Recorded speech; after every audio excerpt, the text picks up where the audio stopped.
Snuck up on me this morning, so good morning. Welcome to the County Commissioners regular meeting for December 17th, 2024. And I will note that Commissioner Anderson and I are in session. Okay, and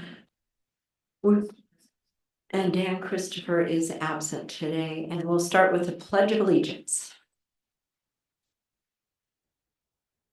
Pledge allegiance To the flag of the United States of America and to the republic which which stands one nation under God, indivisible, with liberty and justice.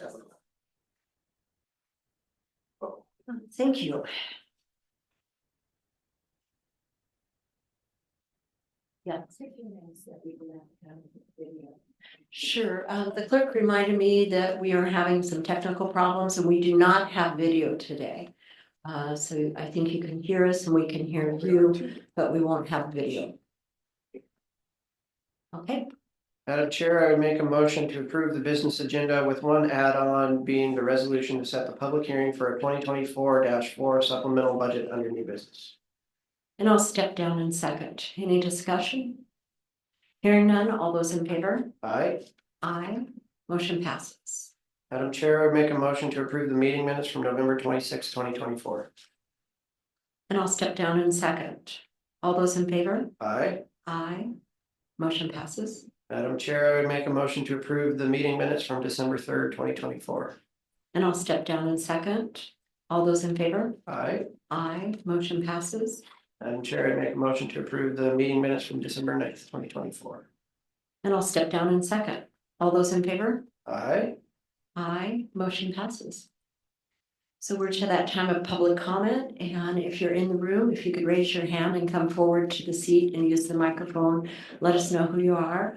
And also on Zoom, if you raise your hand or unmute yourself, we'll call on you.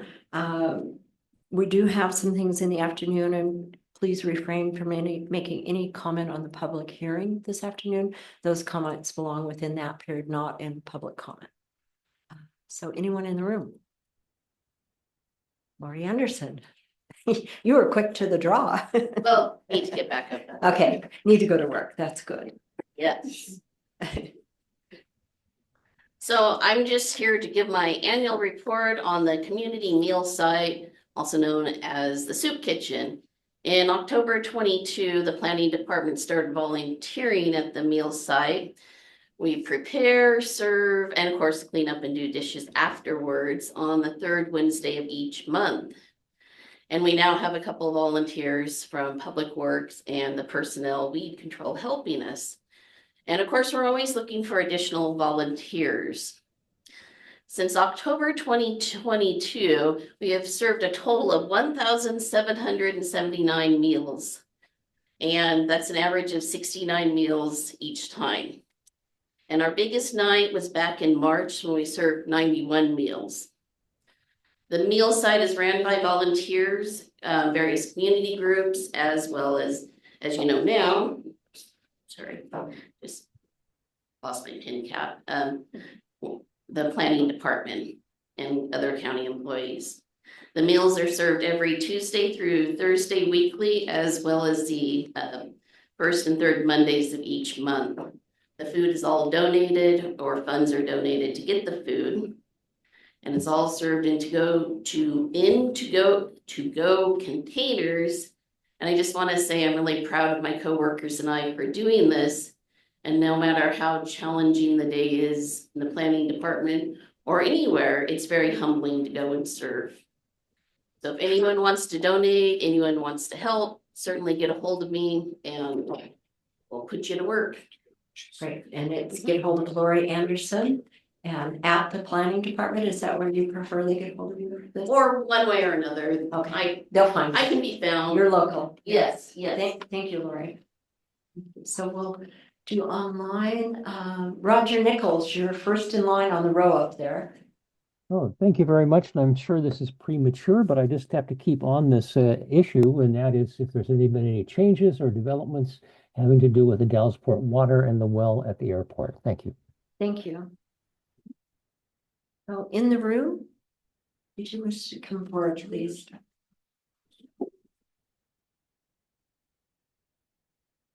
Hi, good morning. Good morning.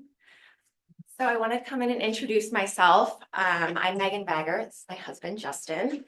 We just bought a house in Lisle on 24 Echo Road that we have turned into a part-time short-term rental.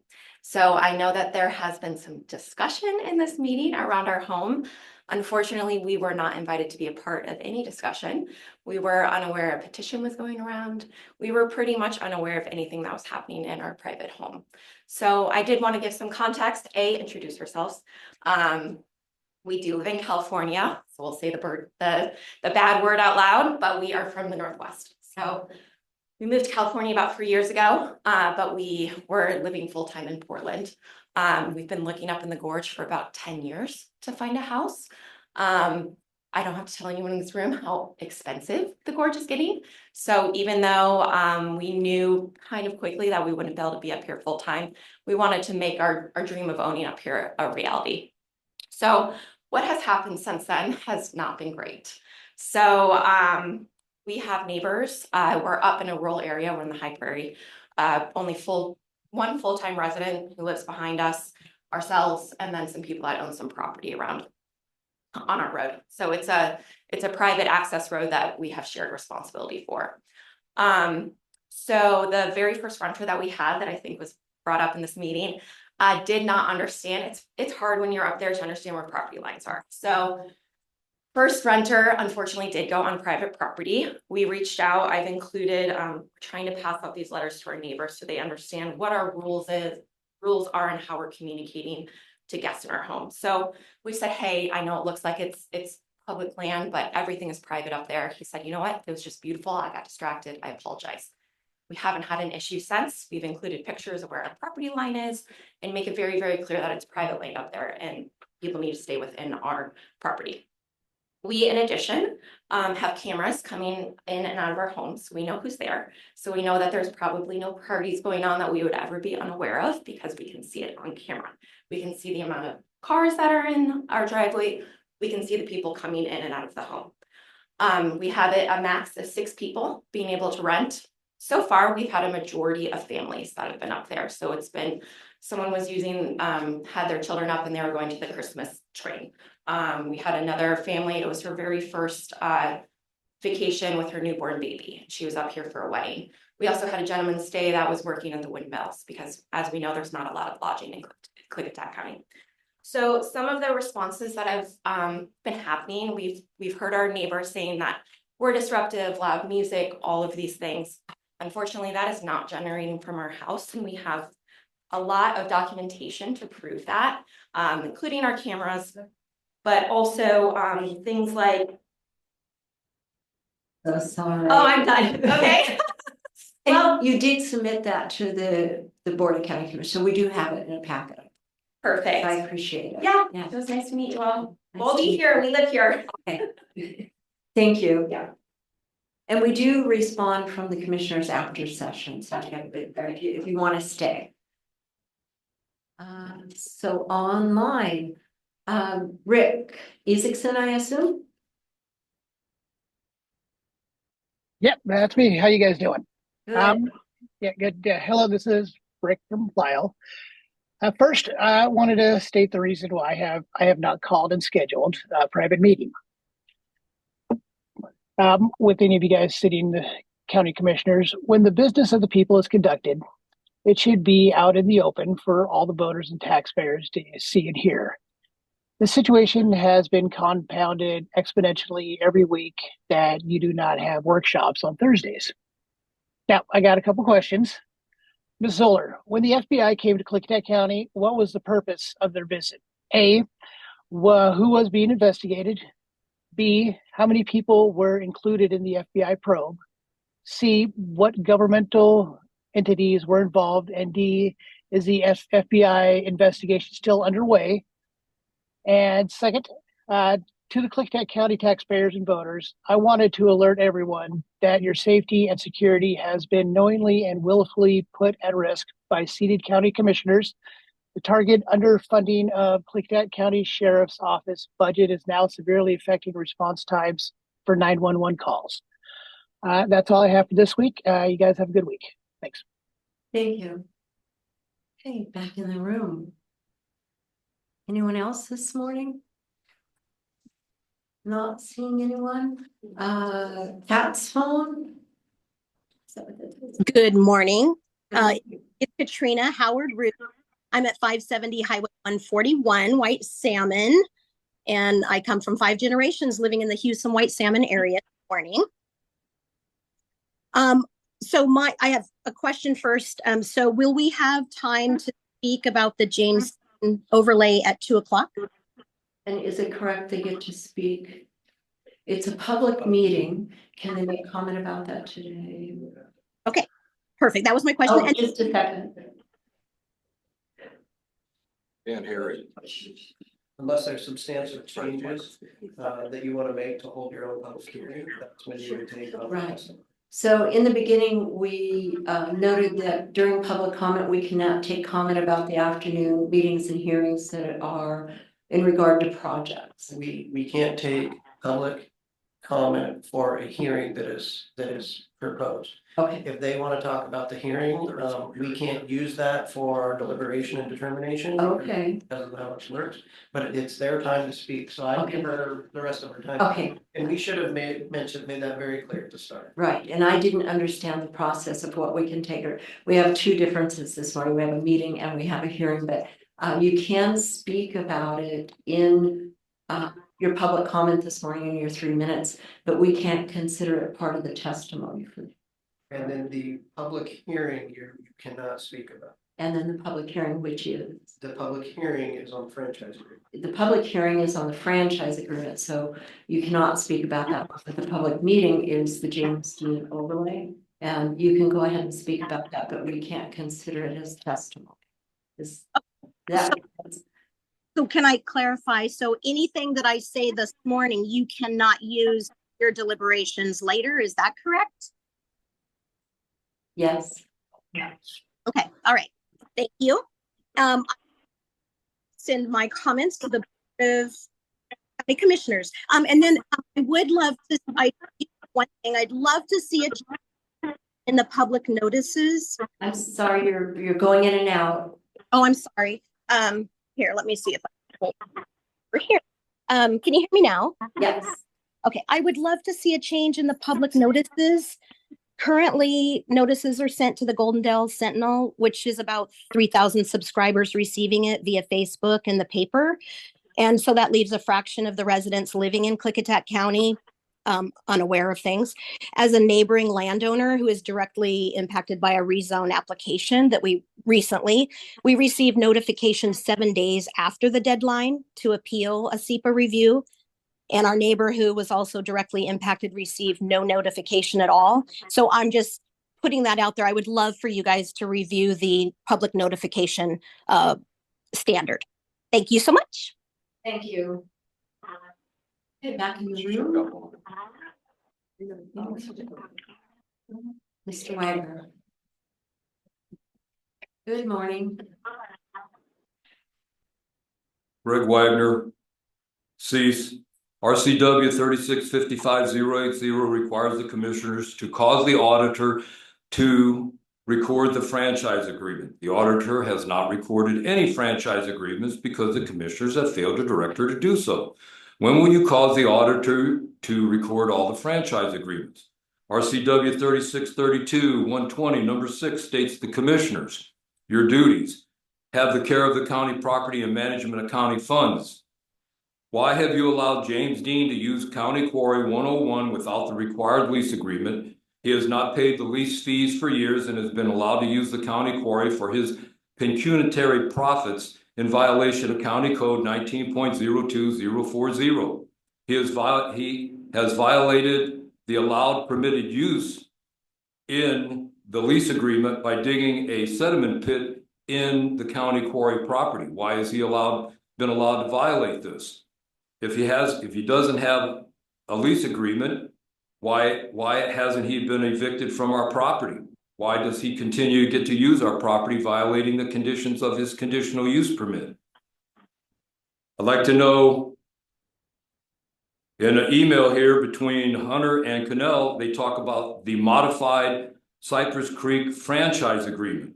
I'd like to know where that agreement is. It talks about having yellow and red lines struck between on the document. I've never seen it. I've never heard the commissioners talk about it. I've never heard you adopt this franchise agreement. So what's so special that you have to modify Cypress Creek's franchise agreement? I was told by Christina Rude that Mr. Edelman told her she could submit additional facts on the James Dean rezone. I was never given that opportunity. I don't think anybody else was given that opportunity. I think all citizens should have a chance to have the same opportunity as Ms. Rude, but that's not happening. I'd like to know, I asked several weeks ago during the discussion on the budget about the renewable revenues, and I was told it's a type of revenue. Well, here's the chart, the pie circle of all the types of revenues. Why is there a slice of the pie showing renewable money? Here's the document from the treasurer. It shows the millions of dollars that we collect every year from renewables. Why isn't it reflected in this pie chart for the revenue source? I don't understand that. It's a big chunk of money according to Mr. Gallagher, the treasurer. So why isn't it on here? I'd really like to know about this modified franchise agreement. I'd like to know why you modified it for Cypress Creek. It looks like special favors that one commissioner says the county doesn't do. Thank you, Mr. Wagner. Good morning, Jason Spadero. Good morning, Madam Chair and Commissioner Anderson. My name's Jason Spadero. I live at 8 Acorn Lane outside of White Salmon, Washington. I'm trying to be careful here. I know I couldn't quite hear all of the communication between you and Katrina Rude about the public meeting. I think what I heard was it is a public meeting this afternoon on the James Dean Aggregate Resource Zone overlay. You will not be taking public comment. It'll just be open to the public. So I would just like to encourage the commissioners to not approve the recommendation of the Planning Commission to immediately approve the aggregate resource overlay zone. I would encourage you to have a public hearing so that public can testify, because there is information that was not considered by the Planning Commission. There was erroneous information presented, and those of us that live near the pit have a right to be heard. And I think the county commissioners would be well served to hear what people have to say. Last thing I will say is I want to make clear for the record, I am not opposed to the mining operation or the expansion of the mining operation, but I do would as a neighboring landowner who has been affected by its operation, as have many others, would like to see reasonable conditions and enforcement of those conditions to protect compatibility with surrounding land uses. Please have a public hearing. Thank you very much. Thank you. In the room. Good morning, Candy. We got you today. Yeah, might not want to, but you got to be Candy from Magnuson from Goldendale. You know, I went to the beach this weekend, and as I was coming up the gorge back home, how beautiful, because somebody had the foresight to stop all the nonsense, right? Yeah. Then the further you come up, here we go. Windmills on the side, windmills on the Oregon side, solar on Oregon side now. What a mess. Okay, so you climb up the 97 windmills on both sides.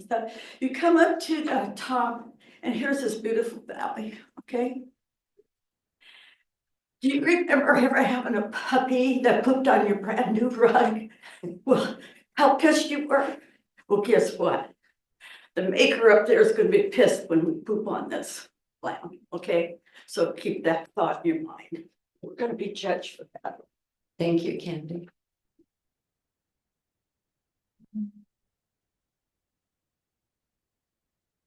So I think Katrina has, Katrina, we only allow one one time during public comment. I'm so sorry. Get her full 3 minutes. I misunderstood what you were saying, and so I did have I think I only used like a minute or less. So if I could use 30 seconds, I would be grateful. It is true. I was watching your time and I thought it was unfortunate. We were trying to explain things. I probably gobbled up most of your time. So yes, I would allow you a second go round here, at least a couple. You're, I'm very grateful. Thank you. I am going to be careful like Jason. Regarding your meeting this afternoon, I respectfully request that the county commissioners delay the decision and schedule a public hearing on this proposal to properly hear and consider public input. I want to be clear, our family is not opposed to allowing the pit to operate or to reasonably expand the pit, but we want it subject to reasonable conditions to help minimize impacts on neighboring landowners and maintain some compatibility within a neighboring rural residential area. We have been impacted significantly by unconditional current mining activities, and we hope to see those impacts lessened. At the very least, we would like some property line and highway setback requirements for visual screening from the highway and neighboring properties. And we would love to have an enforcement of the current, I'm talking about current stuff, not future, conditions of SEPA disclosures, zoning and operating standards, the DNR reclamation plan, and probably most important, the applicant's intent to expand operations in the future. They have not been disclosed with public having any opportunity to comment. And thank you very much for your consideration and the diligent effort on behalf of all of you and working towards the greater good of the Klickitat County while attempting to protect us as property owners as well. Thank you so much. Thank you. In the room. Anyone else with public comment this morning? Back online, I thought I saw Gabby. Yes. Good Yeah, morning. thank you. Morning. The last speaker was excellent. So I don't know the details of this situation, but that was incredibly informative and thorough. I want to say that the Child Care Committee is meeting the fourth Monday of the month. That puts you on December 23rd, and that is December 22nd, and that is a Monday, and that's at 2:00. It's a 2 to 3 meeting for the Child Care Committee. So I hope the commissioners can attend. I just want to say that the state maps and the state surveys and the state studies that are done concerning childcare in the state of Washington the totality of the state is a mess as far as creating available childcare or solving the childcare crisis. And Klickitat County's numbers on those kinds of maps and those kinds of surveys and those kinds of studies are pretty appalling as well. And I feel that we need to be cognizant of that economic weight that is placed on the county when you don't address childcare. And I think it's time that discussion in 2025 is real and brings real results.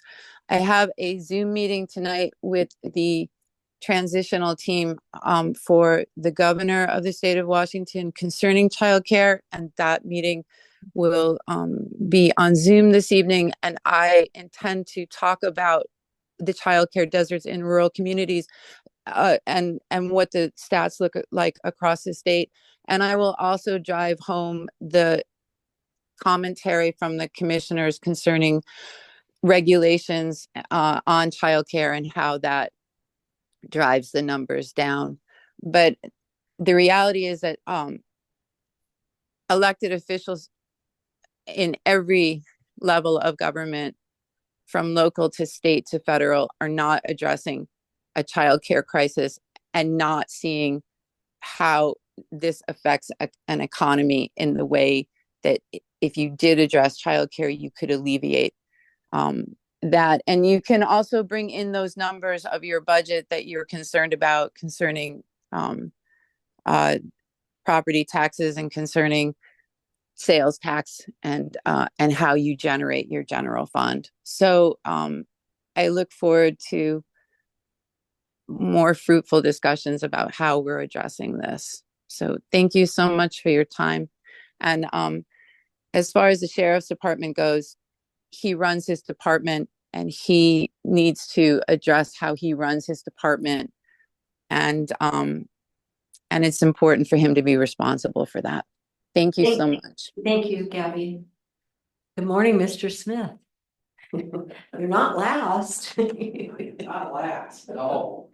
We have more after you. You must have found something important. Oh, nothing important, actually. Andrew Smith, Klickitat County. This is only phase one of the talks then. I didn't realize I have to do it this afternoon, but hopefully Christmas is going for everybody as well. Hopefully jail's going well, because I like to hear what's going on with the jail too. That would be a nice thing. Staff, happy holidays. Everybody enjoy what you get for holidays. Thank you very much. See you this afternoon. Well, thank you. Okay, Kaylee. Good morning. Good to see you this afternoon. Good morning, commissioners. Hope everybody is having a nice rainy day. I wasn't going to comment. I was going to wait until the new board, but I am going to say that we all know, well, most of us know that I come to every one of these meetings and talk a lot, and I learn a lot about what's going on in the county. I also own a construction business, which led me up to 24 Echo Road. And on my drive up there yesterday or last week, and it was very snowy. And I came up onto the road and there's all these huge signs that say no Airbnb welcome here. And I thought, oh God, what if I'm going to this house that's caused so much controversy? And sure enough, I did. And I met Megan and Justin, and what fantastic people. They had no idea about what was going on other than the ugly signs that are right on their property lines. So I kind of explained to them what had happened in these meetings and the comments and encouraged them to reach out to the neighbors, come up with something.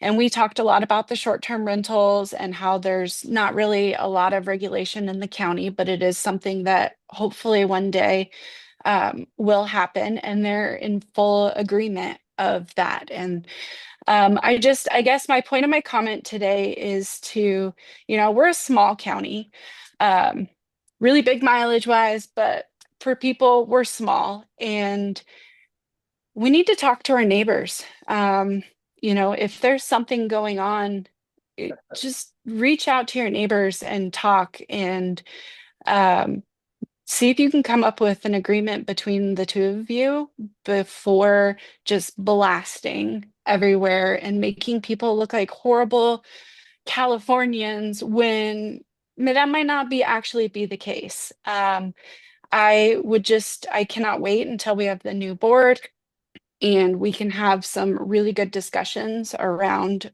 work that needs to be done in the county. And yeah, so that's just kind of my 2 cents for today. And I hope you guys all have a wonderful holiday, and I'm going to sign off. Bye, Kaylee. Thank you. And thank you. In the room. Anybody? Not seeing anyone. Good morning, Mr. Rizzi. Good morning, commissioners. I would like to talk today about several things. One of the things was, of course, the county sheriff's office. Our Klickitat County population now exceeds over 25,000 members, people here. Out of those 25,000, 20 years ago, it was like 8,000 or 9,000. It was in that range. Well, Now it's over 25,000. So you would think with all these new people bringing in money and revenue that the county sheriff's budget would go up and you would authorize and get more deputies. Right now, there has not been a new deputy, been a position assigned to the county sheriff's office since 20 years ago or more. So I don't understand. You have all these people and everything and all this going on, and yet the budget has not kept up pace with this population growth.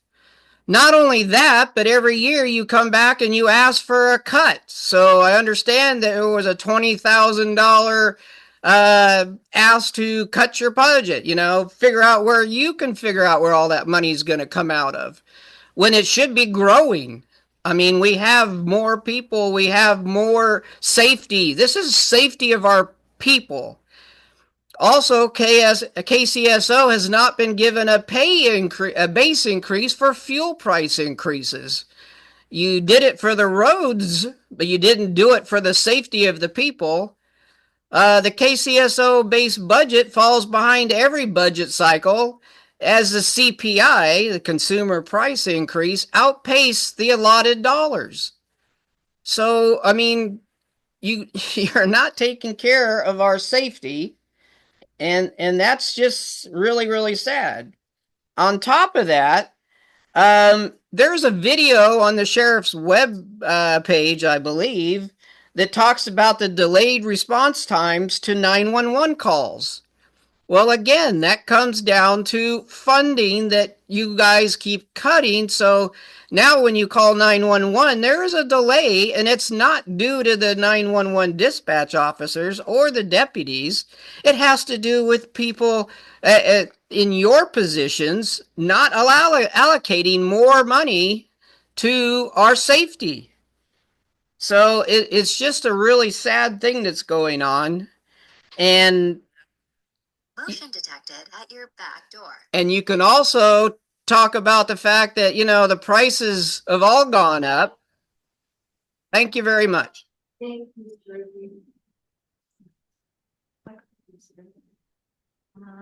Anyone else in the room? No one else in the room? Anybody online? I like that. Share. You on there? We'll ask one more time and move on. We have a lot of 0088. Thank you.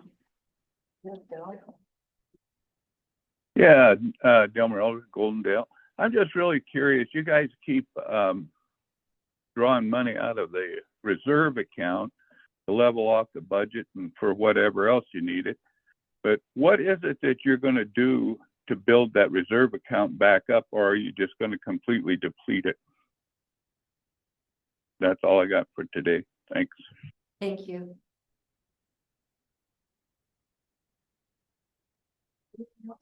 Good morning, Sherry. Hi, good morning, County Commissioners. I heard somebody say it's raining. It's snowing in Houston. This is Sherry from Houston.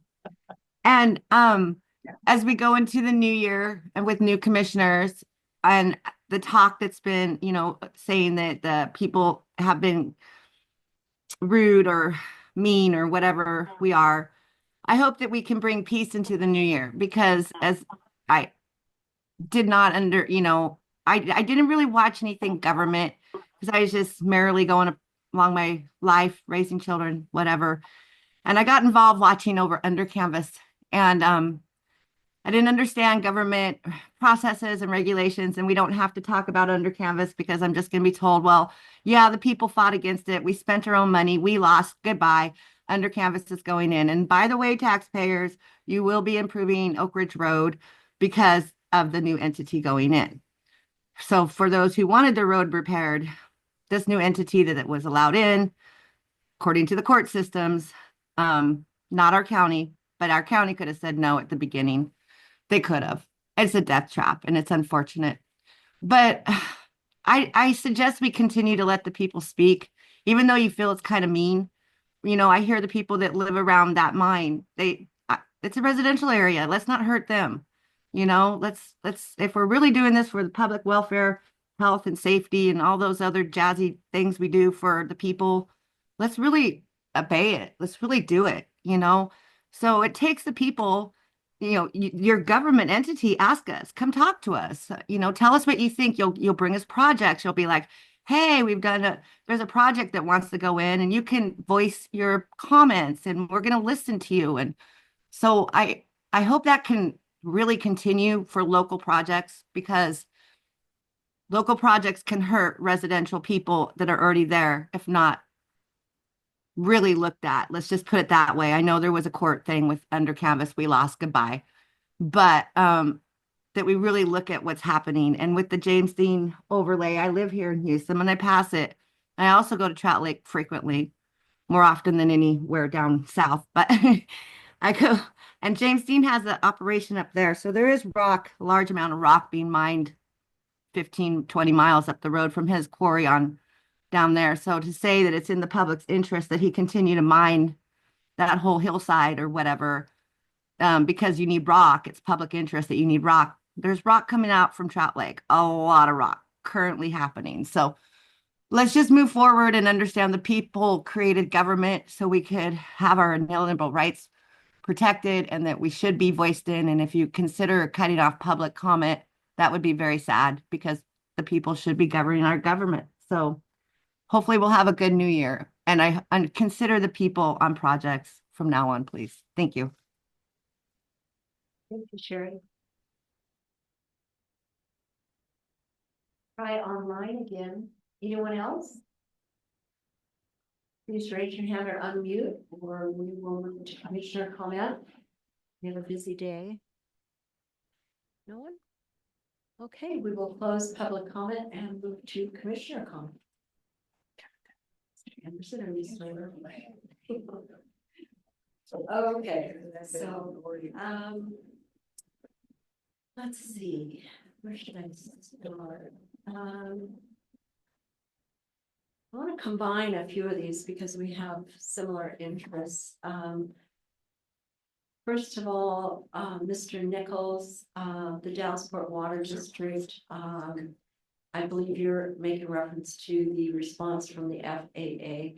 I can say that's still in legal counsel's hands and they're reviewing that document. And so when we get an update from them, then we can start sharing information and make a decision combined with sitting down with Dallasport Water District. But that's where that's at as far as I know right now. So we have a little bit further work to do on that document. So skipping through, and Gabby, thank you so much for all you do. We say that every week. Thank you for staying vigilant on what's important to you.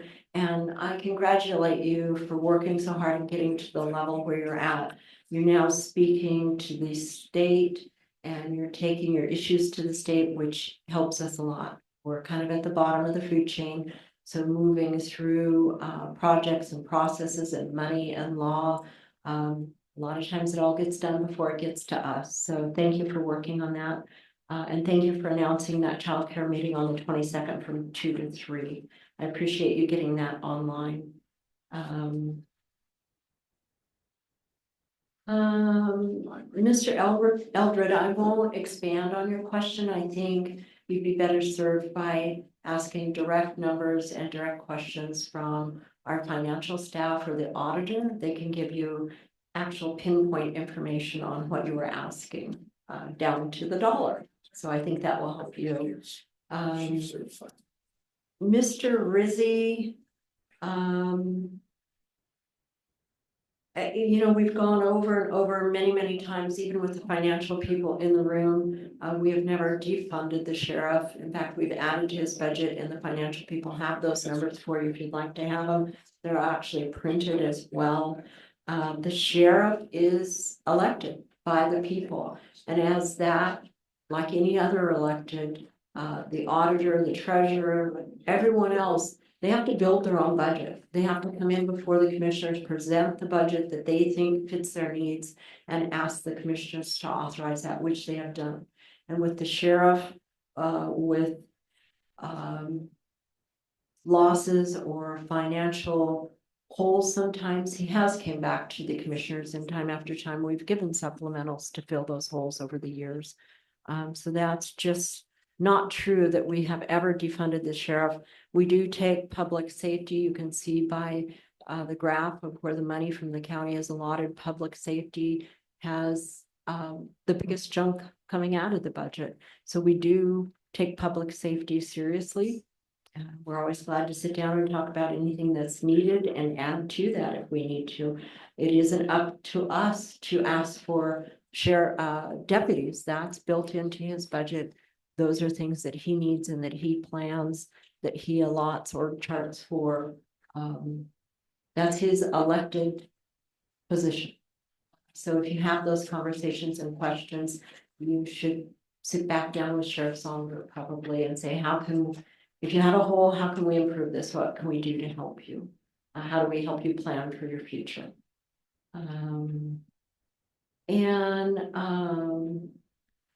Mr. Isaacson, the questions on the FBI investigation with Sheriff Songer, they were called in by Sheriff Songer because of questions I had about a complaint about missing documents. I had talked to the auditor's office about documents and how those are handled. She said I should probably visit with the sheriff about it. And from there, it went to an FBI coming in. We did sit down and talk, as well as Dallas-Fort Water District talked to them that day. We talked separately. It was in regards to Water Conservancy Board documents. The FBI found no merit. They didn't do any investigation. It wasn't anything that they felt was on their side of the line for looking into. After that time, the documents were retrieved. And I did notify the sheriff with Mr. Van Cleve and Carmen Knox in the room that those documents came back. We removed any other documents necessary to fully fill out the Economic Development Department for that director to have those documents and be able to work with the Water Conservancy Board, which is an important entity to this county. And we felt that we had completed everything we need and walked away. I had not heard about this for probably a year, around that many months. I'm not sure why that surfaced again, but it wasn't necessary. And the same underfunding the sheriff questions. I think that you and Mr. Rizzi need to speak with the sheriff about his budget, building his budget, and bullshit. Yeah. Thank you, Mr. Isaacson. So we will move on from that. And the only way to unwire your thinking is to sit down and go through it with specific people that have the documents, the budgets, and the answers for you. And to keep having an opinion or an assumption just isn't, it just wastes everybody's time. So I believe it's Megan and Justin. Thank you for coming in. Nice to meet you. And I think that's part of my conversation for Kaylee too, with so many things that go on in this county. People get frustrated because the commissioners things don't move fast, or we don't get something done, or we're having to plan or look at. It's a very good example is there's two sides to everything. And for the commissioners, we are not the king of everything. We cannot do anything outside of law that drives our processes. So we have to look at both sides, kind of weigh in the middle and make that decision based off what we need. For the short-term rentals, it's not off our table. It does need a process at our county. And I've talked several times with our planning director. I think we have plans in the future to give it a fair process where everybody's at the table and everybody gets to speak. So we can come to common ground and figure out how to handle STRs in our county. So, I'm sorry, we don't take. Okay, but thank you. Thank you for submitting your documents. Other than that, I think I need to give the floor to you, Mr. Anderson. Thank you, Madam Chair. Roger, that's a great question, and Commissioner Zoller is correct. It's still with the city and the county prosecuting attorneys working on that water well agreement.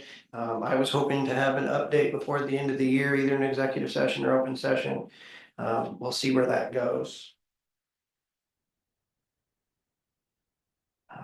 Mr. Ezekson, your question was regarding to the FBI. I believe you were online that day when the sheriff said that he had a report, as well as I asked during that meeting for a copy of that report. So far, that report has not been provided to the Board of County Commissioners that I know of. I'm seeing a no from staff.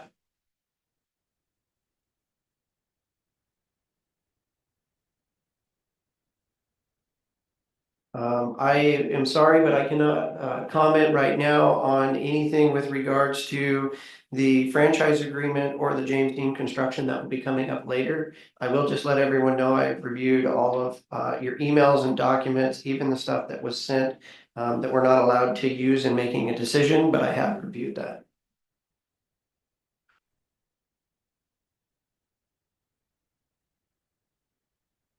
As for Mr. Wagner, you have an email from staff, I believe, on the revenue and explaining the revenue, and that that staff did not have the ability to pull out with what they have available, the tax revenue from the renewables or property tax. That comes from a different Comes from your treasurer. The treasurer is not in our offices, and that is where you needed to go for that. Our staff was very kind and polite and explained it to you. And you continue to bring it up.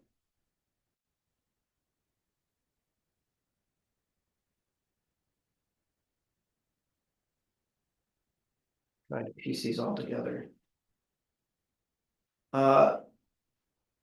Kaylee, thank you for welcoming new members to the community and doing so kindly when I'm sure they feel like all they've got is a bunch of blasts. That's very kind of you to go on and say that.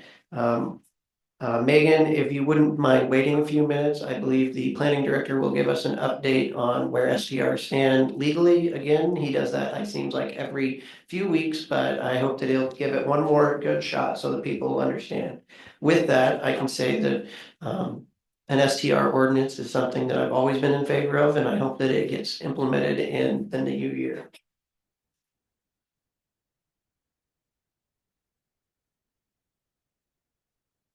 Gabby, thank you so much for your comments as always in keeping childcare on the forefront. It is great to hear that you have a meeting with the transition team to keep that at the forefront of their minds as well. I did receive your email with the numbers, and I'm still trying to figure out where they get their information from, because I didn't see 170 children that are in certified daycare. So I would love to, if you have any more information about drilling down into those numbers, I would love to see that. Mr. Smith, I hope you have very happy holidays as well. Oh, I'm just gonna put all this together with regards to the sheriff's budget.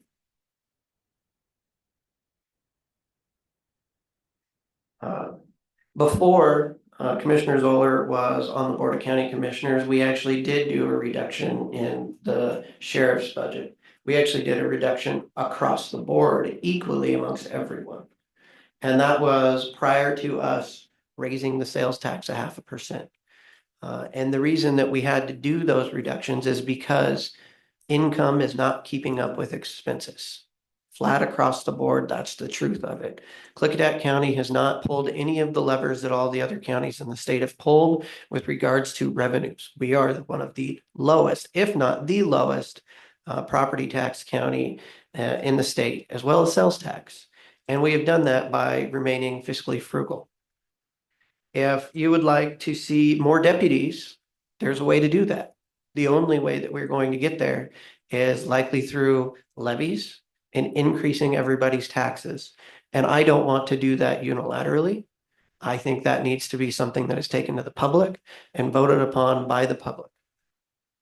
But when you start to say that we're cutting his budget right now, I'm sorry, the numbers don't lie. and we are not cutting his budget. We did a $900,000 supplemental to the sheriff's budget. It's almost a quarter of his budget. That has to come from somewhere. You asked, why are we dipping into reserves? There you go. That's why we're dipping into reserves.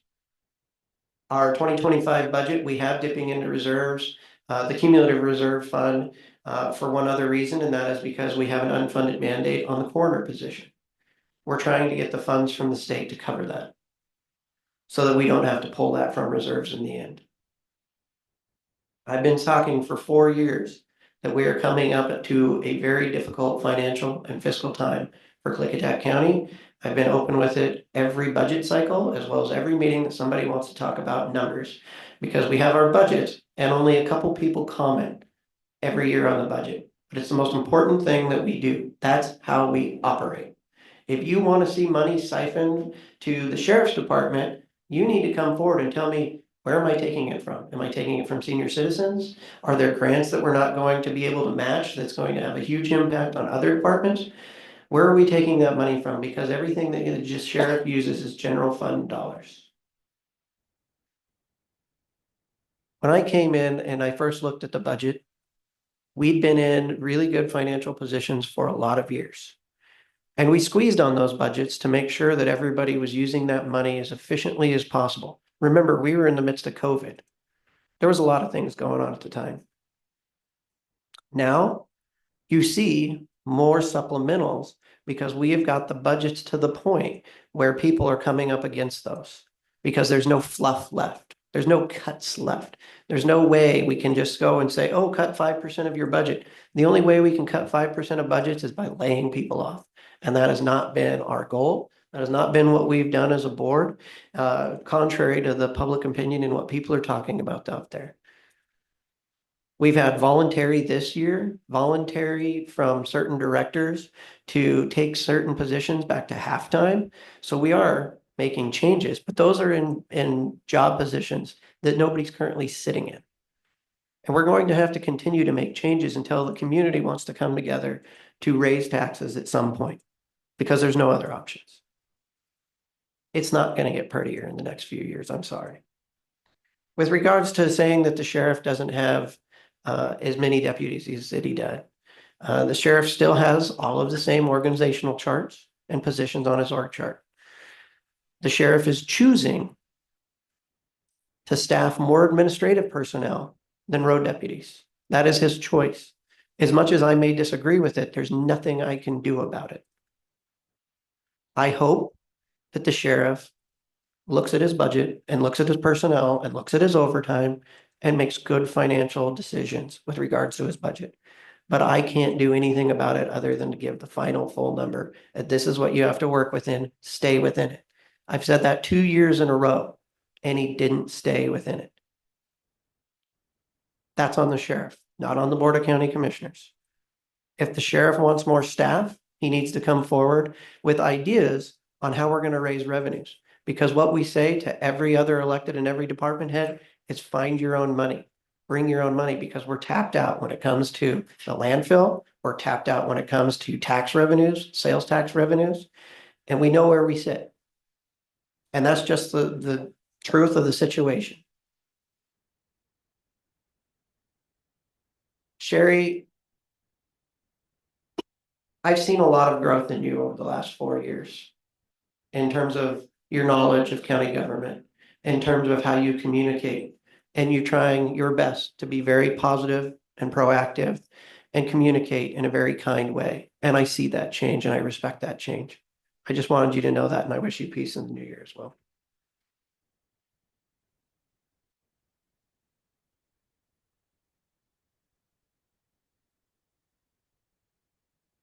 I think that's all. I have most of them. Consent agenda. Madam Chair, I would make a motion to approve the consent agenda with 7 items. And I'll step down in second. Any discussion? Hearing none, all those in favor? Aye. Aye, motion passes.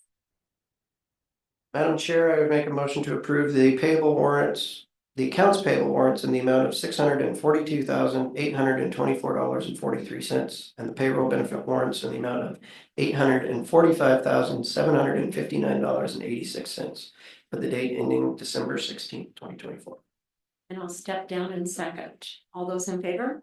Aye. Aye, motion passes. Mr. Edelman, we are to your department update for the planning department.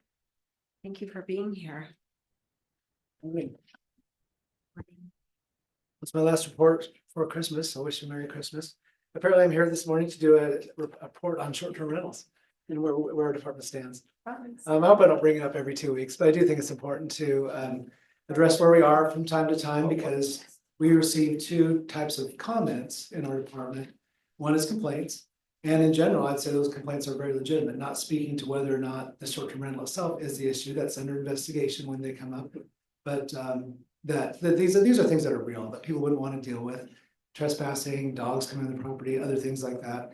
At the same time, all, I would say, of the people who contact us, which is fairly regularly, about having a short-term rental, want to do it the right way. And they're interested to know if we have codes. And obviously, the people who contact us are different than the people who don't contact us sometimes. But I would say in general, people want to do the right thing. And so I'm looking forward to this next year. If the board does direct us to start looking at short-term rental policy, because I think it's important to get in place to start addressing some of these issues on both sides and giving people security if they do have short-term rentals, that they will be able to have them if that's the direction the county goes, and understand the standards. And for those who are affected, that they have something that we can base code enforcement on. Currently, it's not a legal opinion, it's a professional opinion. After reviewing state case law, and our code, I don't see that our code has any enforceable standards to enforce against vacation rentals. Based on state law, my review of it, and again, not as gone to the PA yet, they have it in their desk. We can't really treat them any differently than long-term rentals, other rentals. And again, this is my opinion, but that's where we're at right now. And I don't know that it's enforceable. Of course, as it's been pointed out multiple times, George doesn't work for me. He's not my department. He's his own department. So he has his own processes and we work with him. Is that sufficient? And I appreciate Kaylee's comments earlier as well as our guests. I think it's nice to get comments on this from both sides of the issue. Any other questions? You got your regular update? I'll go on with that. I've had a lot of time to put it together because things have been pretty busy. I do want to comment on, respond to a couple comments other than short-term rentals. Greg Wagner mentioned that I'd spoken with Katrina, who spoke to earlier, Rude, and instructed her to contact you. I wanted to be clear on that we've been contacted by numerous people since the hearing took place. I've tried to be consistent in my message that they're a private citizen entitled to contact their commissioners. I didn't recommend they do, but they can contact their commissioners, but also inform them that the commissioners, it's similar to what you both said earlier, that you can't consider anything that was spoken outside a public hearing in our decision, as well as I said that each commissioner is responsible for how they respond, and they may respond differently. They may or may not talk to you. So that I try to be consistent with all the people I talked to. It wasn't just Katrina, it was multiple people who are all concerned, wanting to know how they can be part of the process moving forward. The other thing I want to mention, Katrina mentioned SEPA noticing requirement. And this is something I'd like to explore with the next board, because I do have concerns about it. SEPA are requirements for notice, and it's consistent with the state, are to send it to agencies and the Yakima Nation.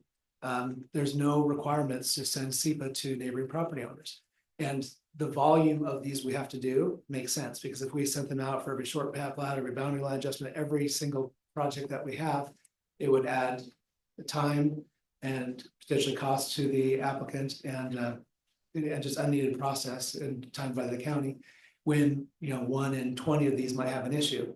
My proposal to the new board would be to look at our policy, and for cases that are going to a public hearing, to have neighbor notice as well, because that is a concern that's come up with a couple different cases already. And it does seem like SEPA is significant enough. It leads to conditions of approval. And it's only appealable. But we publish it in the paper, we send it to the agencies, and that's all. So neighbors are expressing they would like to be involved in that process. So I'd like to explore that with the board next year. if that's something we would want to consider changing in our processes. Yeah, I'm surprised. Do you remember a time that we did route SEPA to within a certain area? I thought we did within a certain boundary.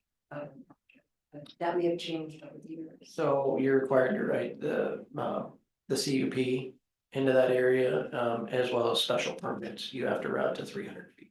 Yes, the actual permit themselves, so The permit CUP, themselves. zone change notice, any notice of a public hearing does, but by that time, the SEPA is well past as far as comments go. Yeah, I would bring it up with the new board, absolutely. Thank you. I wanted to update you on the project advisory committee for the solar and BESS ordinance, battery energy storage systems. I've reviewed the policy, as you said I needed to make sure that, actually, I'll take a step back, that's for later on, I keep mixing up these two. We have received around 20 applications. So that we're very pleased with the number we've received from across the county, from different interests. You asked me to come to you with a recommendation, so next in your packet for next week, I'll put together a recommendation. It won't have necessarily 9-11 people that these are the ones. I'll try to recommend based on various aspects like geography. If we have one person from an area, we have one person from Trout Lake, that'll be my recommendation. That'll be a recommendation. We have quite a few from the Goldendale area of general interest. So that we have others from out of state representing companies, and in our policy, it says you're required to be a resident if you're going to be on a committee, unless there is technical expertise that is needed. So those I'll likely highlight as applicants, not be in the recommendation to include, to see what you'd like to do as far as that discussion goes. Fortunately, we did receive a number of applications with direct experience and expertise from residents. So I was pleased to see that, but I'll be coming with you to that next week. If this board decides to go ahead and do the appointments, our target for a kickoff is January 15th, with the goal being we meet the first Wednesday or second Wednesday of every month through June with that committee. Ideally, we're trying to combine people who are working with people who are volunteers. 4 to 6 is our initial proposal, knowing that the very first meeting that might be changed based on the committee and what they'd be, what their schedules can do. So any questions about that advisory committee, I'd be glad to answer. Glad you have a lot of interest. Yeah, that's nice to see. I would just say, I don't want to be making those decisions on who those people are. I take your recommendations very much, but if we can do that at the first meeting of the year and let the new board make those choices, it's something that Commissioner Christopher's brought up many times, that he doesn't like it, the last minute appointments. Okay, that's great. I didn't know where you stood on that. So if you'd prefer to, do you like a report to see who they are next week? Absolutely. Okay, so we'll put it to see who they are next week, and then we'll bring it to the next board, their first meeting. That will likely delay the kickoff meeting. And I don't mind having a conversation with the person who's gonna assume my seat, and if they're good with it, I don't mind moving forward. Okay. All right. Sounds good. So I'll be in your packet for next week. Planning Commission openings, we've got 3 potential openings in the Planning Commission.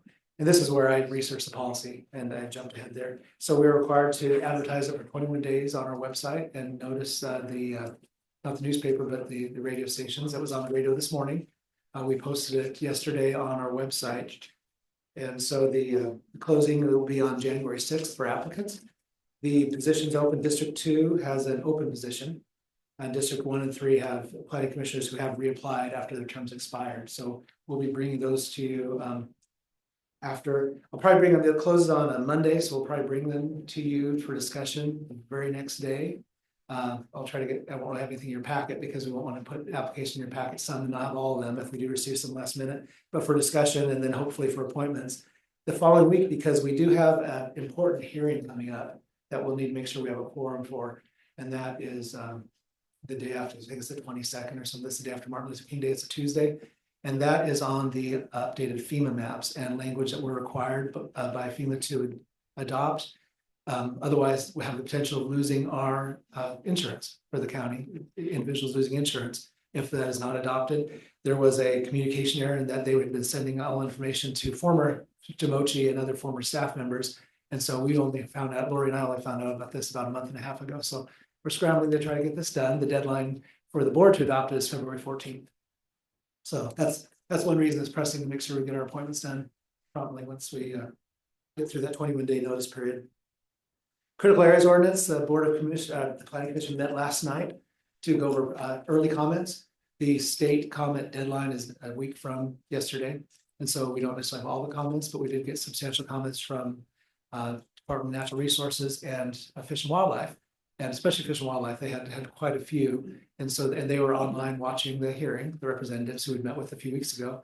And had a really good discussion. The planning commission went with some of their recommendations. It definitely is going with others they're considering, but and others they're considering but highly reluctant to. So that'll be going to the public hearing in January as well. It's going to be a busy hearing with the FEMA and the critical areas ordinance, but will be the next public hearing for that item.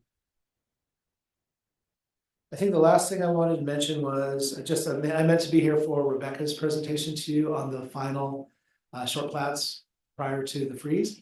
But it came early, and so I showed up at 1 and nobody was here. She did a great job. Yeah, I'm glad she does. That's what I wanted to comment on. She does an excellent job being on the inside and watching how many things are coming her direction, especially when people are scrambling and trying to meet that freeze. It's a partnership effort between the private sector with surveyors and realtors and attorneys and citizens doing their best to get information, and us as well as public works, environmental health, and then the assessor, auditor, and Greg's treasurer. It's just kind of it's a team effort all the way around the community to try to get those in on time, because I know it can affect things. So I just want to special appreciation to Rebecca and all the team that works on those together. That's all that I had for today. It's good. No question. It's going to be a busy new year. And I'm really glad you guys are going to be starting out the next set without COVID. Instead, you're just going to be fixing the things and finalizing the things we've been working on for 5 years, 6 years, 7 years. CEO 2018 maybe. Yeah, looking forward to it. Yeah.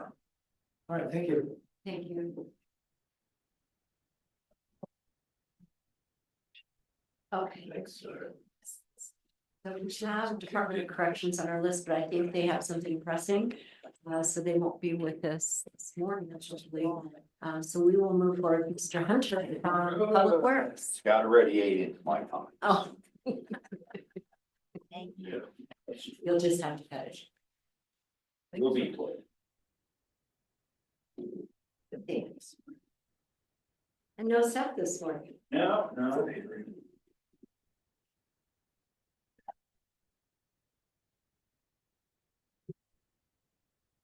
Right ahead. Okay, we didn't have anything on the consent agenda. We're actually trying to tie up loose ends for the end of the year. So on the construction is complete. Sunnyside overlay project opens today, so we're hoping for some good bids. Bridge bundles, we're working through comments and stuff to get that going. Bickleton Highway overlay will be awarding. It's been awarded. We will actually execute contracts next year. White plastic edge line. We won't be here next year, or next week. However, we will be bringing that forward to go out to add. For next. That is just so the board's where it's 100% federally funded. So just giving you the heads up, that will be on the consent agenda for next week. And we're trying to meet that window to get good prices. Curve warning, we're still working through design. In road safety plan, we're working with our consultant. On the road sun maintenance side, we're hauling rock on the east side and doing winter work. That can amount to snow plowing and sanding and all kinds of other things. West End, we're hauling rock, cleaning culverts, and doing some winter work. Upcoming events and facilities work. The Superior Court, we're still chipping away at that, putting in more pews. Events, nothing scheduled till February as far as paying events go. We got the jail vents are being shipped, so they have been shipped. We still expect to receive them shortly, and then they will be put in. Water bottle and white salmon has been installed, and we just got to get time to go down and put the sign in. That'll happen before the end of the year for the Dallasport Community Center, and that's pretty much it. calm before the storm for you guys. Mild winter, What's that? mild winter. So We're hoping for no, Yes. yes, but they're saying that it is, and I just wanna, so the board's aware. Remember, we're all kind of strapped. We haven't changed anything, but we are watching the weather forecast. I'm not gonna send people out to plow snow on Sunday on overtime when we're calling for 40 degrees come Monday. Or worse yet, because we have early shift people that can come out at 2, especially if we have 3 or 4 3 inches. Because they go out, they plow snow on Sunday, they could have plowed it Monday morning at a regular time. Just the cost cutting things we're looking at. how you manage it is how you manage it. To let the board know in case you hear anything. And that's if you know it's only supposed to be 3 or 2 inches. Yes, we keep a close eye. Yeah. Okay. I haven't heard too many gripes yet. Good. I'm good. Okay, we'll see you later. Thank you, sir. About 5 minutes until our economic development and natural resource.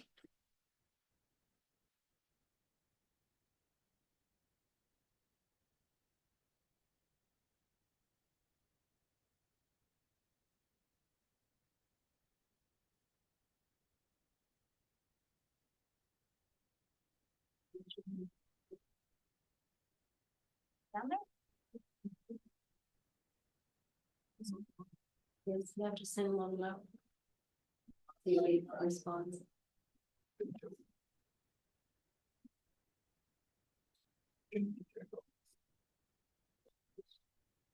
Here, oh, here he is, yeah. In this packet.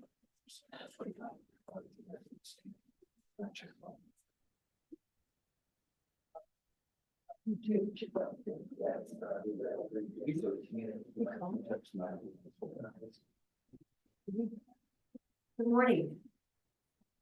Thanks for keeping tabs and coming. Yeah, usually public works is a lot longer than just a few minutes. Well, Steph, you know how he talks, so. So, economic development and natural resources. Yeah, so a couple things. Wanted to give a sort of summary of the Northwest Forest Plan amendments. At the request of Commissioner Anderson, long-awaited draft environmental impact statement for an amendment to the Northwest Forest Plan released mid-November, November 18th. The EIS was constructed pulling on data within and outside of state-sponsored studies of monitoring for, since the plan's inception. Final goal is to realign the plan with new challenges since the plan's inception in the 90s, while still maintaining the original stated objectives of preservation of old-growth forests within the range of the northern spotted owl, marble murrelet, other species and habitat. The EIS evaluates 4 alternatives labeled A through D. I'm going to run through them, summarize them. A being a no action alternative, B being the preferred alternative from the advisory committee that was set up to start the process. C and D being through public comment.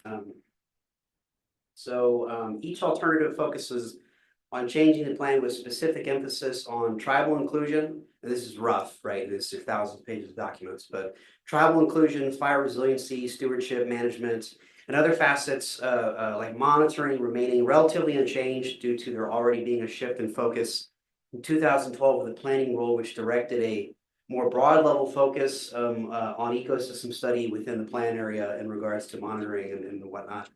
So alternative B is the proposed action, and it mirrors the recommendations of the advisory committee, like I said, and it roughly proposes the following.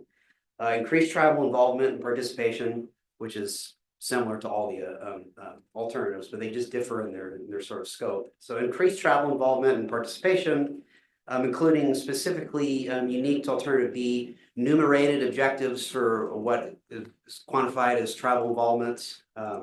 So for example, like 5 projects within X amount of years in a specific area or X amount of acres, right? That's needs to be done in coordination or collaboration with the tribe. 2, promoting, right, that broad ecosystem level restoration, focusing on species, instead of focusing on species specific restoration. 3, an increase in the age of stands in which timber harvest is allowed, and broadly allow for more timber harvest, with the focus being on fire resiliency, right, that management, and specifically climate change mitigation. For an increased emphasis on fire resiliency, that was one of the big concerns within the need to update the plan, and more focus on different ecosystems within the plan area. One of the main criticisms of the plan was that it only addressed a very specific kind of old growth, moist forest. Now it's going to try to focus more on, a range of habitats, dry forest, meadows, etc. Alternative C and D were born out of comments made through the EIS process, and how I want to put it is there's sort of like a range of how these alternatives deal with these specific topics. B, C, and D, right, was sort of them being more, as you say, extreme, I guess, on certain aspects, and B being sort of in the middle, right? So alternative C is significantly more restrictive than alternative B when it comes to sort of human restoration, right? So it would almost entirely eliminate timber harvest, promoting natural restoration, but at the same time, it's actually less restrictive when it comes to, or more restrictive when it comes to tribal involvement, right? So it has less enumerated objectives, it has less, X amount of acres, less human restoration in sort of any form, right? While on the other side, alternative D, right, has more specific enumerated objectives for tribal involvement and a more expansive scope for what's considered tribal involvement. For example, what was it, like a whole new category for first foods and whatnot, while at the same time also promoting more management and timber harvest, right, and increasing the ages of stands more so than that you can harvest than alternative B, right? So C is way more extreme than B and D, right? B is a little closer to D. D is the preferred alternative, so it's probably what's going to get picked. But there's B sort of in the middle in terms of what you can do between C and D. So that should be taken with the caveat that regardless of what happens, the original Northwest Forest Plan failed to meet its harvesting objectives. And then additionally, when Trump was in 2016, he pulled like millions of acres out of it in the first place. So who knows? I mean, it got caught in a weird time. So there's no telling what the next administration is going to do, or even if this plan update will have that impact of making the forests more resilient to fire and whatnot. So the environmental impact statement will be open to comment until March 17th, 2025. After that, a final EIS will probably be released in late 2025, maybe 2026, because it took them way longer than they thought for this one. And the department will continue to update the board with news about the amendment. Any questions? Just amazing how long an EIS takes. Tell me about it. It's really interesting. They mixed up those ABC. Yeah. Usually it is a gradient, and you have to be careful and really look at each one and pick and choose out of those. That's interesting. Goldendale Park Plan. I know this is sort of been repeated and to the board over and over again, the same facts regarding the park plan, but we're officially done with our public input phase. We had an in-person input session in late October, and then we wanted to do a little bit more, right, input. So we got together a survey and we ran that for 2 weeks in late November, and we closed that recently. And now, so that phase is done. That's phase 2, and we can take that data and we can put it into what's called the demand and needs assessment, right? Basically synthesizing what we learned from the public input, and then what's I don't want to say the decision makers, right? But like what the city of Goldendale itself, right, is what we inventory, right? The committee, and then after that there'll be a mock budget. So public input is done, and we're going to be starting phase 3. So not done yet, but it's getting closer. Horse Thief Lake. In my last update, I stated that the department reached out to the rangers down at Horse Thief Lake to see if they'd be interested in applying for the Aquatic Invasive Plants Management Grant Program. They have a significant water milfoil problem down at the lake. It's affected recreation.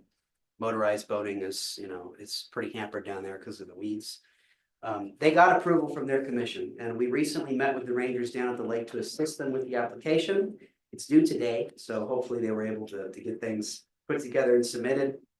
It's their plan currently to just use a consulting firm, and let their side of things handle it. But either way, you know, the department will keep in touch to see if there's anything we might be able to help them out with. You know, they were pretty unfamiliar with the application process, so we'll be here to help them with administration, you know, progress reports and whatnot if they need it. If they're not awarded, they'll probably use park staff to create the plan internally, and you know, the department offered assistance, you know, with anything we can do with that, right? You know, if we can help them monitor the lake, right? That would be cool. That would be something that maybe we could help them out with. We'll keep you all posted with how things are going with that.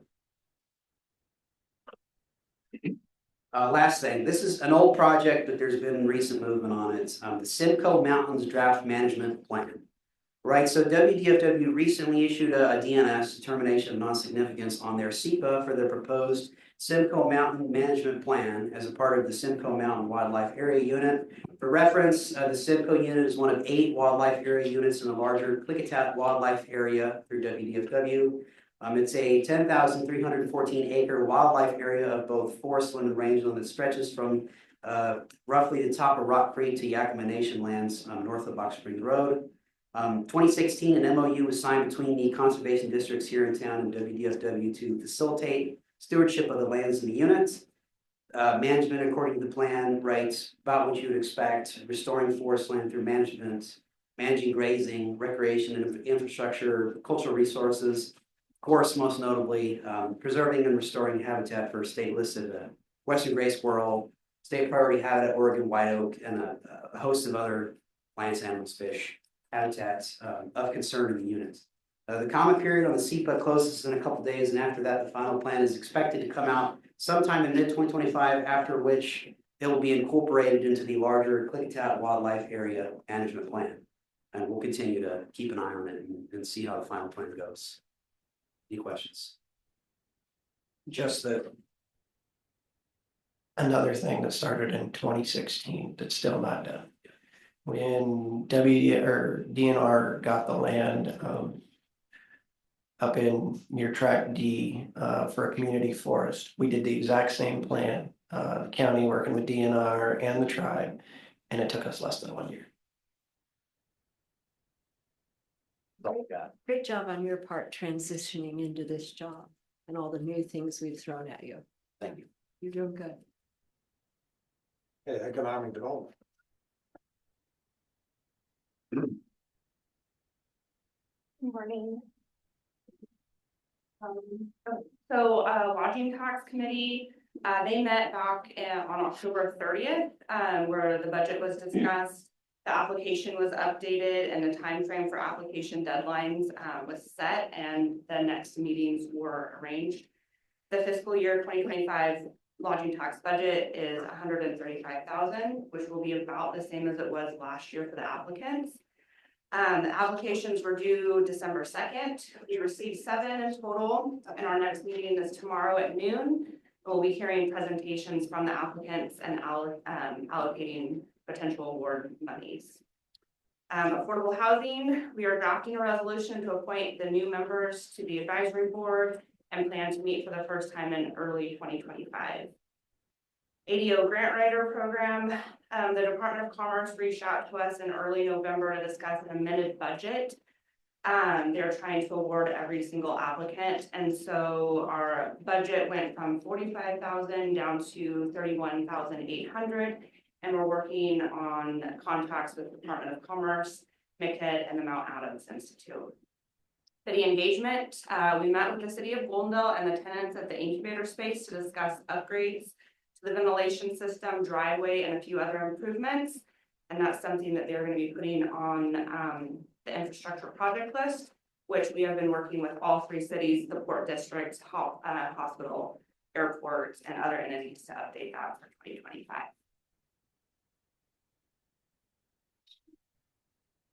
Okay, some side notes on the ADO grant writer program. So just as a reminder, that has to go through the Klickitat County Public Economic Development Authority. And there's some timing issues that we currently have. We're currently speaking with Commerce on some different ways of trying to award people that apply for this their dollars, but just kind of stay tuned. I might have to update all 3 county commissioners by email, but just from whatever Commerce says in that regard. Just from our last county commissioner update last November, most of my time has been involved with that Columbia Gorge Regional Airport. We just got the letter today stating that we officially have been awarded the $2.2 million of additional funding to complete the project down there with the Investment Review Committee. So I've got a few papers I got to sign as the authorized organization representative for the county, as well as Matthew Cleaves down there at the city. And I'm sure all three county commissioners are already tracking, but some basic time stuff for us or tasks for us to do is the engineering design will be completed for the civil work this week sometime. Once those documents go up, it takes the EDA a couple weeks to process them. And Public Works is already working on the open bid checklist to have that formalized and sent in for EDA's review and approval. So we can go out to bid for that quickly. Once that's done, then the EDA has a number of other tasks that you have to do, from a closing bid checklist to a grading criteria board that's properly put together. They've got a lot of strings attached to those dollars, but that's basically what we're looking for. When do you think you'll have it to the board for signature before the new year? For the grant agreement?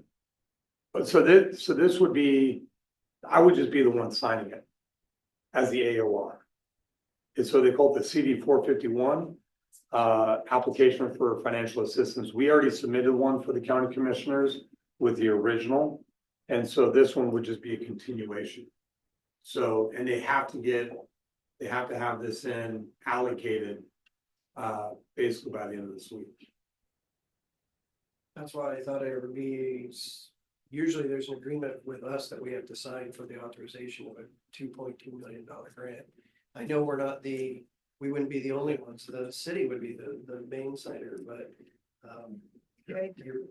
You're positive that we don't need a signature before the end of the week? I can show you the CD 451 form. It's not like a new application. They're just awarding you additional dollars for the original application. yeah, all grant agreements usually go through the legislative authority, and the legislative authority has to sign the grant agreement. That's why I was. Okay. And if it's not, that's fine, but if Yeah. you do need it, I would rather make a motion to agree to it and allow the chair to sign it if we have Yeah. to. If that's something that we need. Yeah, I would see no harm in that, making the motion and moving forward with that, just to cover our bases. Then we should have. Madam Chair, I'd make a motion to approve the regional airport award of $2.2 million for the chair's signature if we need. And I'll step down in second. All those in favor? Aye. Aye, thank you. Yes, we got our bases Just covered. check. Yeah. Sure. But that It has to be yeah. by the end of the week. Yeah, yep, and that's actually very safe move, is making the motion and everything, just to make sure we're covering our bases.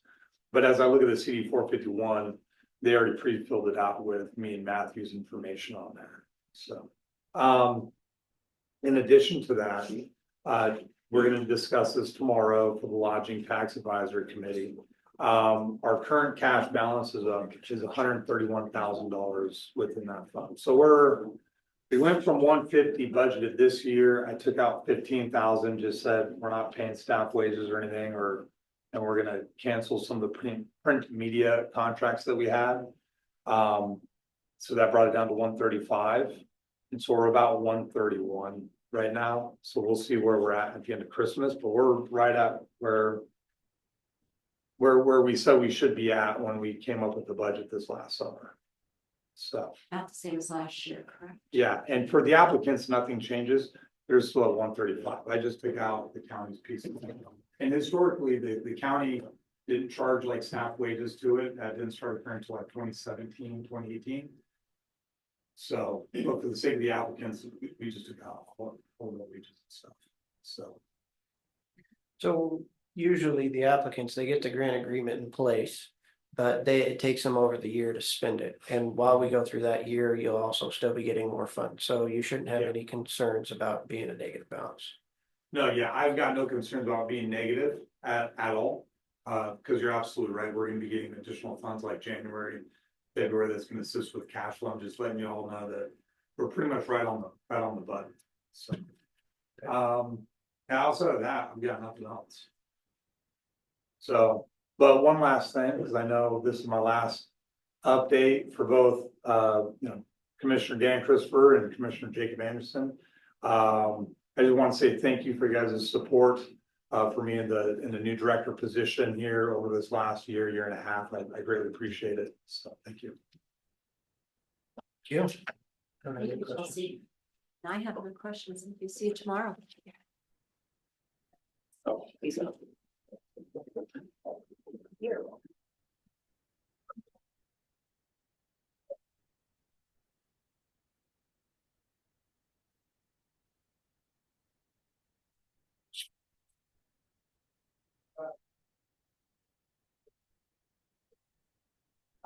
Do you have any miscellaneous reports?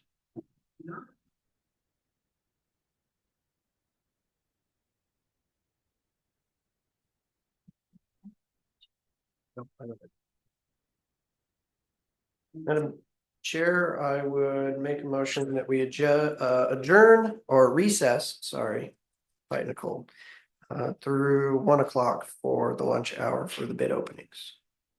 And I'll step down in a second. All those in favor? Aye. Aye. Motion passes. Thank you.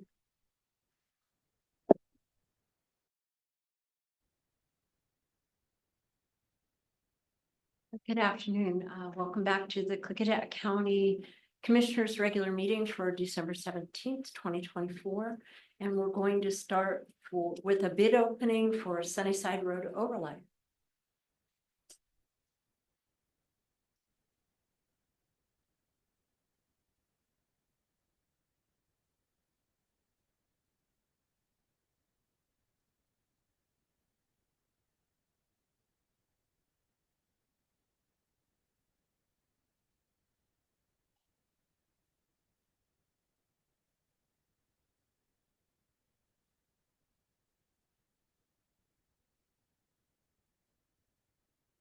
For everyone online, just to let you know, we're having technical difficulties with our camera, so you can hear us, but you can't see us. We had our Sunnyside Road overlay CRP 374 with an engineer's estimate of $2,231,509. 1, 2, 3, 4. And we have 4 bidders.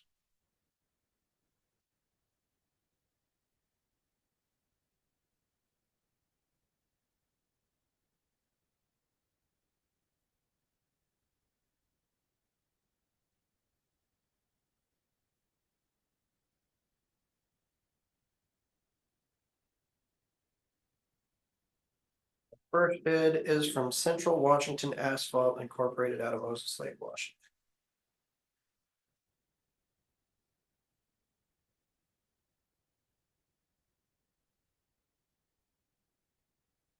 Addendums number 1 and 2 are present.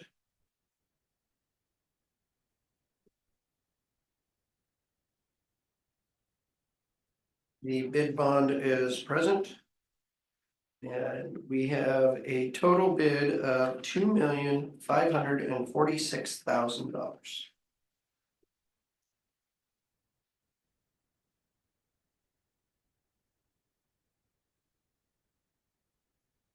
Next up, we have Care Contractors of Oregon LLC out of Woodburn, Oregon.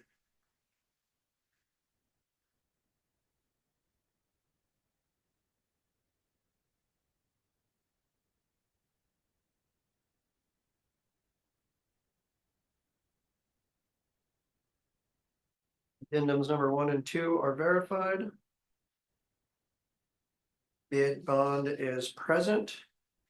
We have a total bid of $2,456,768.65.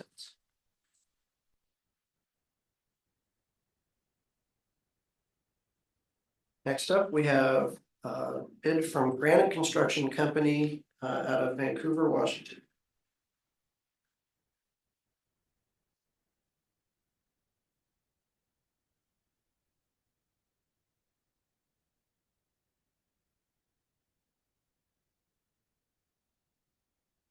Addendums number 1 and 2 are verified.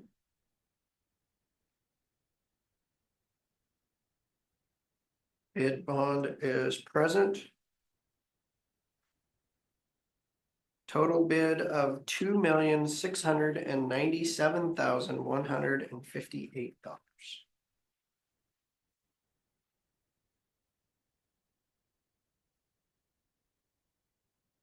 Next up, we have a bid from James Dean Construction from White Salmon, Washington.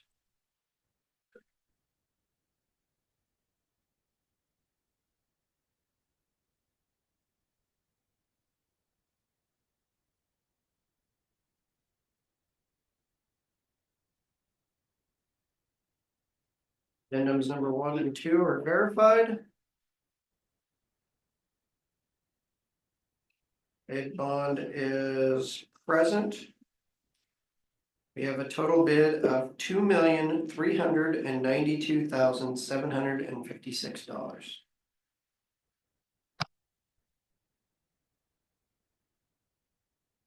Madam Chair, I would make a motion to return these bids to the Public Works Department for review and recommendation. And I will step down in second. All those in favor? Aye. Aye, motion passes. Thank you. Good to see multiple bidders coming in.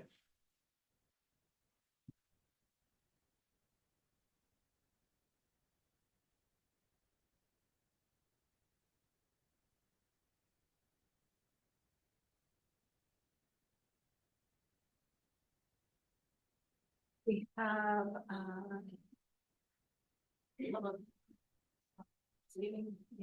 public meeting. There we are. Okay, public hearing. Granting a franchise agreement between Klickitat County and Karen Grove Solar LLC. And that's not till 1:30. That's not till 1:30. Okay, so we have to do some things till staff is in the room. We can move forward with that hearing. So it'll be a few minutes. We're still signing the sign up sheet. Okay, for the next. We have to stage time. We can't go early. We have to stage a time and advertise for a hearing. Okay, here, yeah. Okay. We just have a few minutes so we can stick to schedule because it's a scheduled hearing. Okay. So we have to state our schedule for public meetings and public hearings. In case people come on Zoom and are expecting us to be. We don't want to go early and then they don't get to be here. Yes, sir.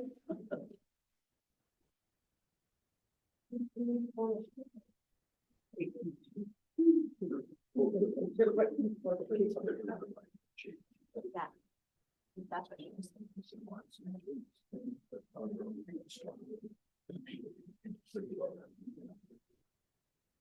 When you get lunch. Oh, no. She just said it. Lunch.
Thank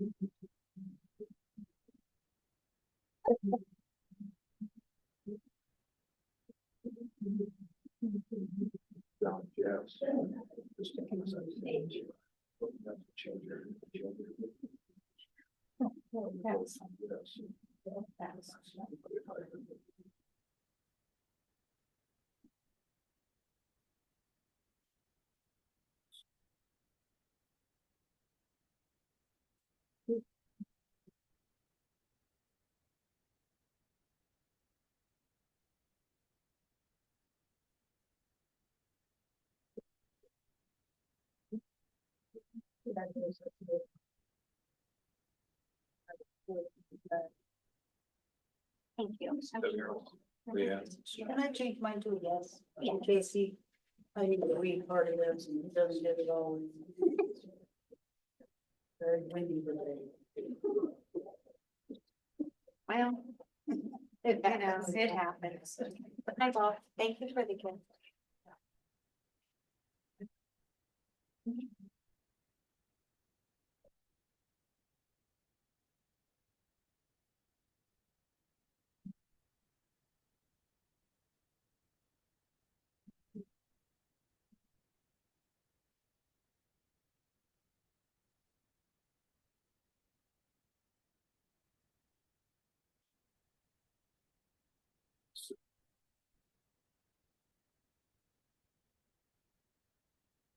Here, I'll bring it back.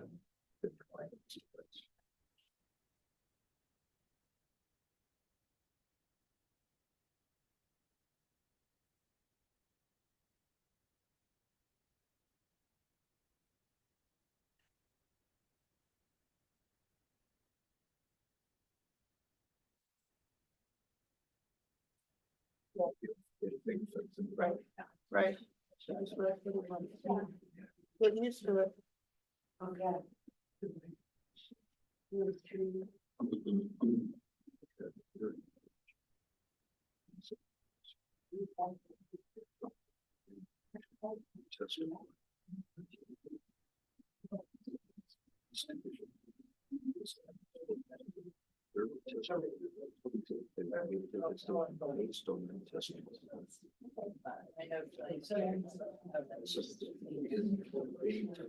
Do the hearing first and then this, because of their comment.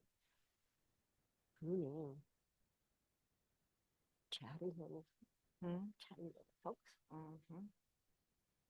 This does have, that's what this is for. This one doesn't have.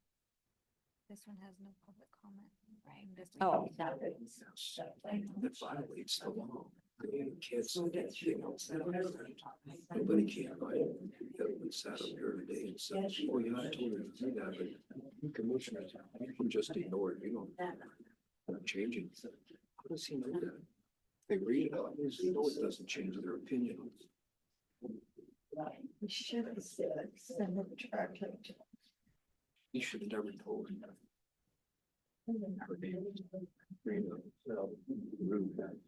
Yeah. He should have never told her to send it in, so when he when she was calling yesterday and told us, I'll send it just to me. After the hearing has been concluded. Honestly. What isn't she? Well, I think there is, I don't know at the moment, she was on the thing, but it's, see, that was her. So they're. So when you get to doesn't, if I'm wrong, they're not on this for today, they're for the, they're here to listen to.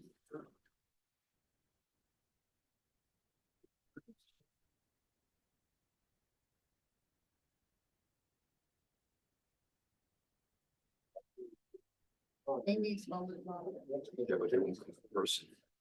No, they're on. I don't know if they won't come in person. It makes a bigger impact when I hear it, you show your ass. The bar is not here, what's just not here, he's got a reason, there's a lot of people that can't hear. And I'm working my ass, I'm not getting out of that, show up in person. Started later. All right, all right.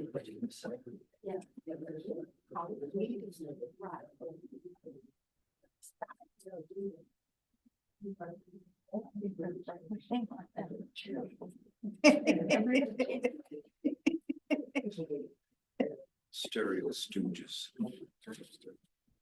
You going home with me?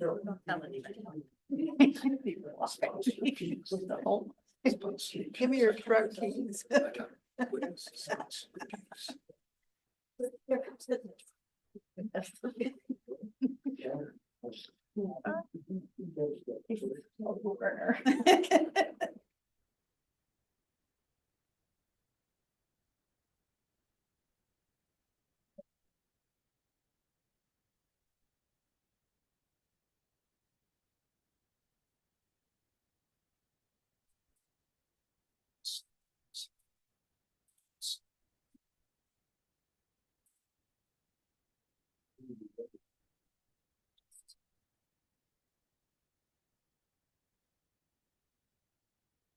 Citizen can do that.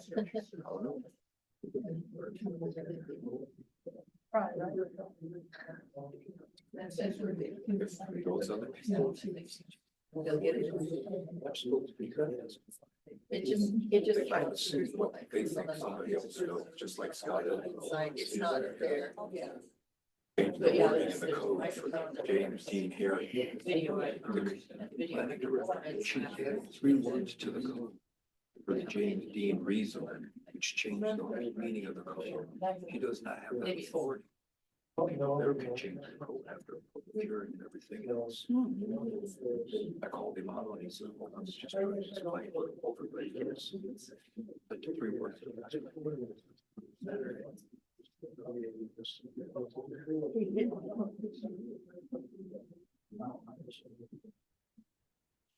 Huh? Yeah.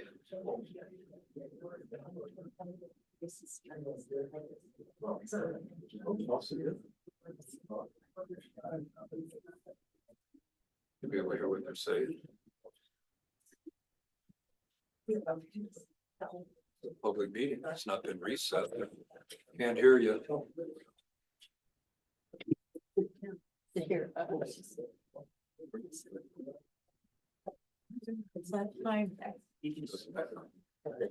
didn't recess the public meeting. They did adjourn. They did this morning. But he's president. Yeah. But then they come back. Yeah. They talk about something important.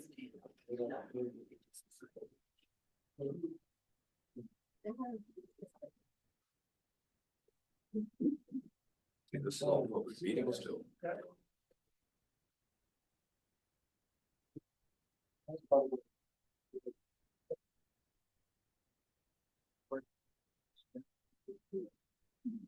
For the record. There you go. Okay, so just for the record, we're recessed until 1:30 when we start a public hearing. Again. Great. Ready, Mr. Anderson, we're going to come out of recess and we're going to declare the public hearing open. For the purpose of the hearing is to consider the granting of a franchise agreement between Klickitat County and Carringer Solar LLC. And we'll start with a staff overview. Mr. Jeff Hunter.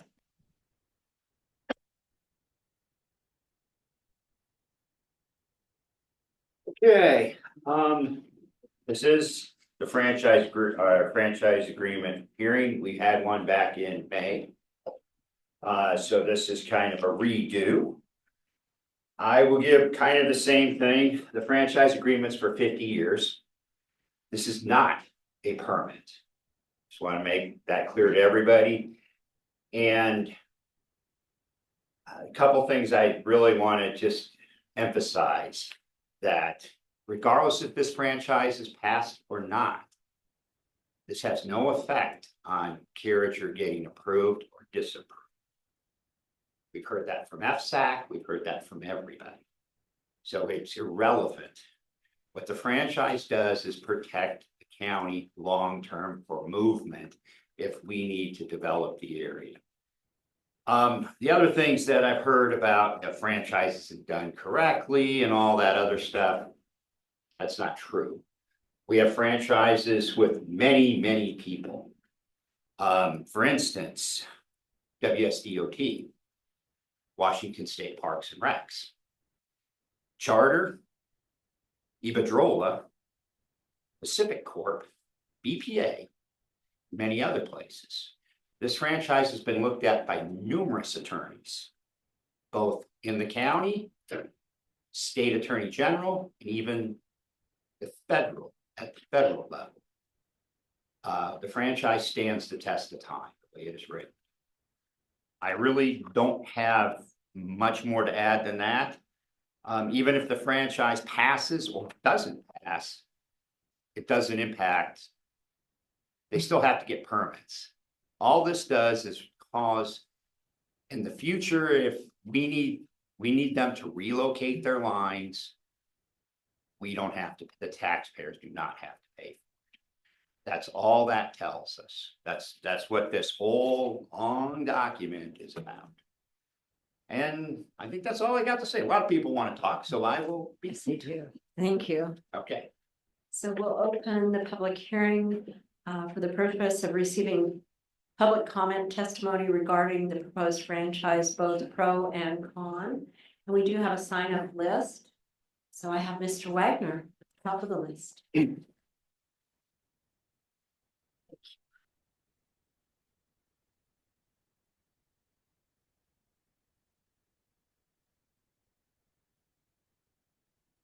Greg Wagner cease.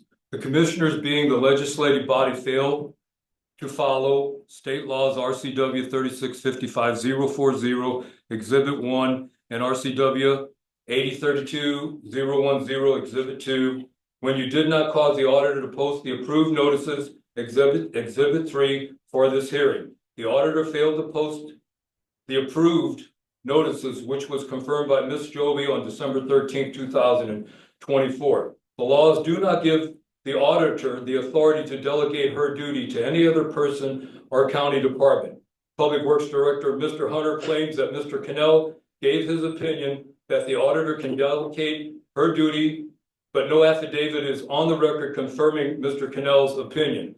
The approved notices, which were not posted by the auditor, were dated December 3rd, 2024, and fails to meet the at least 15 days prior to the hearing requirement in RCW 8032-010. The approved notices did not include the remote testimony information, which excluded many citizens, thus denying them of their procedural due process. I will remind the commissioners that your oath of office states that you will uphold the laws of the state of Washington. The commissioners failed to follow Washington laws RCW 3655-040, 8032-010, and must cancel this hearing immediately. If you continue, you will be violating the laws of the state of Washington and your oath of office. The county failed to prove the county is in accordance with the Klickitat accommodations of utility county road right-of-way policy as called out in the franchise agreement. Public Works Director Mr. Hunter has admitted that the county does not have this policy, Exhibit 4. Until the county can produce and prove the county is in accordance with this policy, this hearing must be canceled. It is a misconception that the county owns the right-of-way. In order for the commissioners to grant a franchise on county, the county must own the right-of-way. The county does not own the land along Knight Road for a right-of-way. The county auditor confirms the county does not have any recorded easements along Knight Road. The county must acquire the right-of-ways by donation or perpetual agreement. There are hundreds of purchases of right-of-ways recorded in the contract book in the commissioner's clerk's office. Until the county owns the right-of-way along Knight Road, the commissioners cannot grant this franchise. County Ordinance 112123 prohibits large-scale solar development in 10 townships. The proposed franchise is in several of those townships. To grant this franchise will violate the county ordinance and the one that you created. If the commissioners ignore the laws and grant the franchise, there will be legal repercussions. I oppose the granting of this franchise. Thank you, Mr. Wagner. Deb Wagner.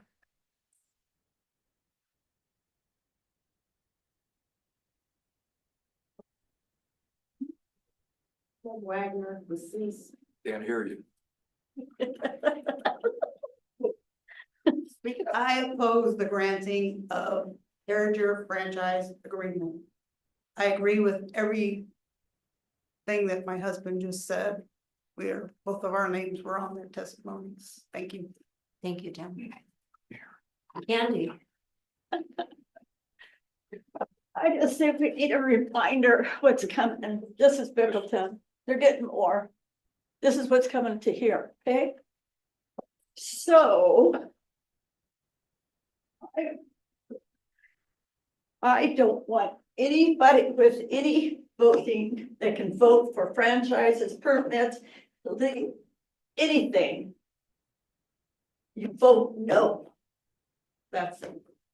And I'm gonna put your name on the record, Candy Magnus. Thank you. No, thank you. Tom Tasto.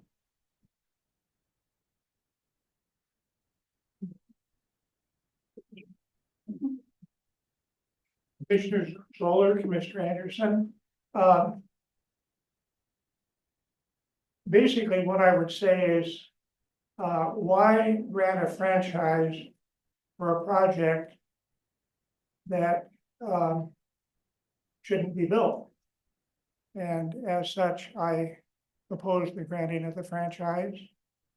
And that's probably enough for now. Thank you. Thank you very much. Torvald Sorensen.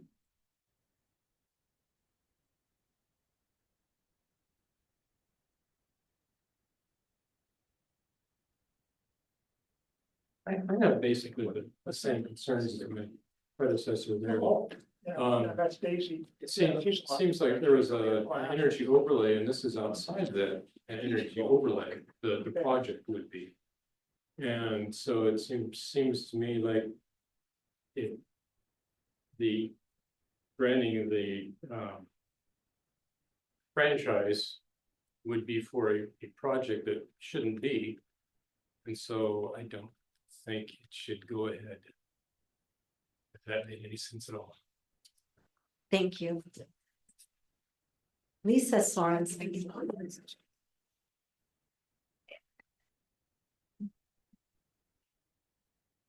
So. He's gonna put your name on the record. Do you need their name on the record? Or is it good enough that I read it from the list? Okay, good. I won't make you do it again. Same concerns as my husband. We're fairly new here, so we're trying to find information on the Carrier Solar project. My specific concerns have to do with the lithium battery storage units. And I'm not really finding information on what emergency plans are in place. If something were to happen to that, is our fire department properly equipped to deal with that? What about community hazard standards and things like that? Has there been a hazard assessment? I think that we really need that information before proceeding in any way with this. And we need it in writing as well. So we need to enhance community competency with relation to that. My second concern that I'll bring up is water use. How are they going to be using water to maintain the system, maybe cooling the battery storage system or maintaining the cleanliness of the panels and things like that? How is that going to affect local wells that are adjacent to that? Are our wells going to go dry? I don't know. So those are some major concerns, and I'd like to see some information on that. So yeah, I would say I oppose the granting of this franchise agreement, just so we can get more information before making a decision or opening the door for that. That's it. Thank you. Thank you very much. David Tees.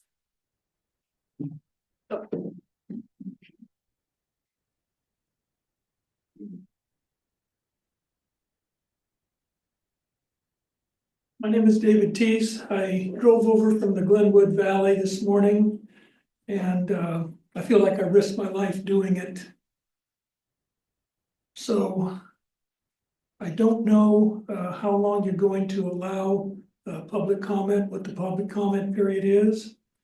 But I wish that you would extend the written comments at least, because it's hard to get around in the winter. I'd sure appreciate it. It was interesting listening to Jeff Hunter talking about the franchise being an opportunity to save future taxpayers money. Let me say I'm a little skeptical about that, but if it's true, it sounds good. But I have a question about, we have a moratorium in the area on solar. And I'm kind of wondering why we're apparently trying to pave the way for more solar in an area that is supposed to be under moratorium. Another concern is there's kind of a vision thing. You know, when I hear the word vision, I start shaking a little bit. It scares me. Some people have a vision for our county. They want to make it the energy capital of the state. But truly, do you believe that county citizens want that? That they want wall-to-wall solar and wind and mini nukes and all of that in the energy overlay zone covering 2/3 of our county? I don't think so. And I really don't believe you do either. I think that this county has pulled more than their fair share on producing energy. 90-some percent. I heard 98% of our energy is exported from this county. Okay, let's let some other counties pick up the load. Another issue is 2 county commissioners will be leaving the board soon. I'm a little worried about outgoing county commissioners making major decisions like I believe this is. I think that new county commissioners coming in might be a little more concerned about public opinion. So I wish that they would be allowed the opportunity to make this decision. Greg Wagner said that there was a violation, basically a violation of public comments period. The period isn't quite long enough. You missed it by 1 day. You know, if it was just this time, I'd go, hey, you know, 1 day. But I see this all the time. And I don't like it. And, you know, we get 2 weeks. The public gets 2 weeks to make their comments.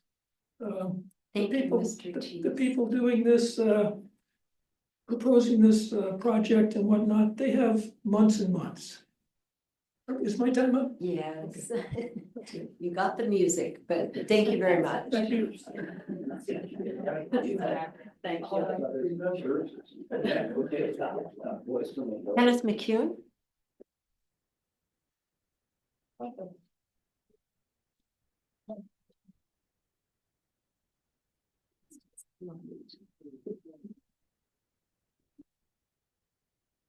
Opposed to granting the franchise character. There's just not enough information on what they really want to do with it. How it's all going to come down, are the wires going to be in the air, are they going to be in the ground? I oppose it. Thank you. John Hanks.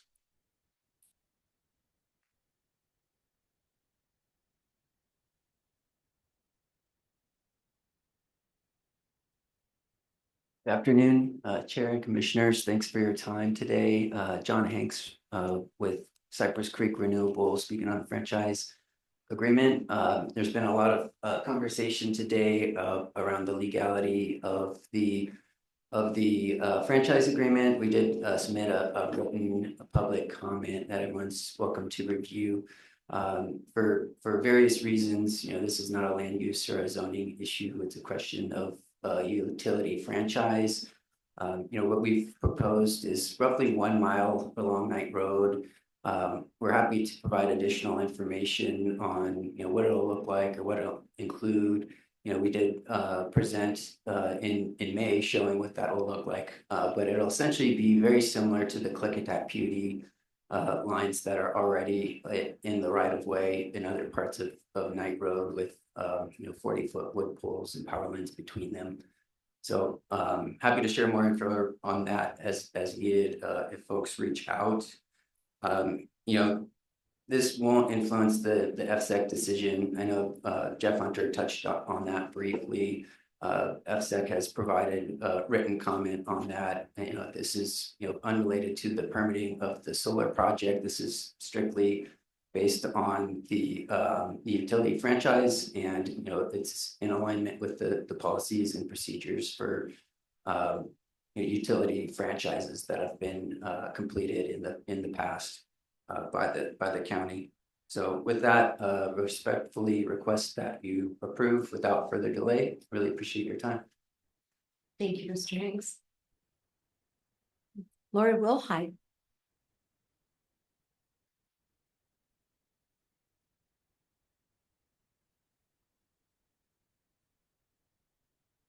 Hello, I'm here today as a farmer, citizen, retired school teacher, to say that information relating to this project is confusing for a lot of people.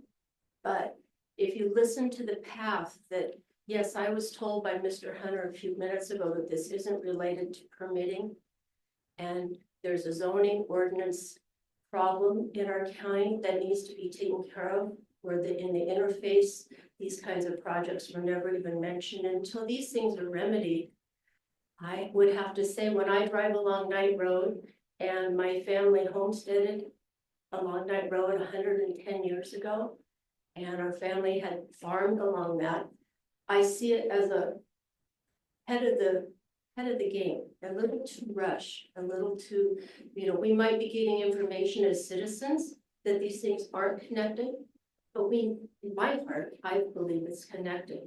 And you don't put the cart before the horse, maybe that's a farm reference, but I have to say that we have other work to do to study this. And I would ask you to please not consider the franchise at this time. You can smell the barn before you get to the barn sometimes, and I think we have to be cautious. Thank you for listening. Thank you. Andrew Smith.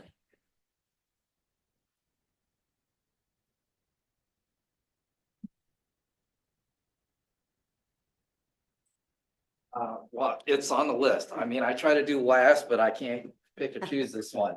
This isn't my You didn't normal. make it. I didn't make last, did I? Dennis. Make sure. Oh, well, best I could do. Andrew Smith, Klickitat County. Yes, you remember when I said I drove down to Las Vegas? I did stop off along a few places and talk to Goldfield, Nevada, which is gonna have 16 miles of solar panels.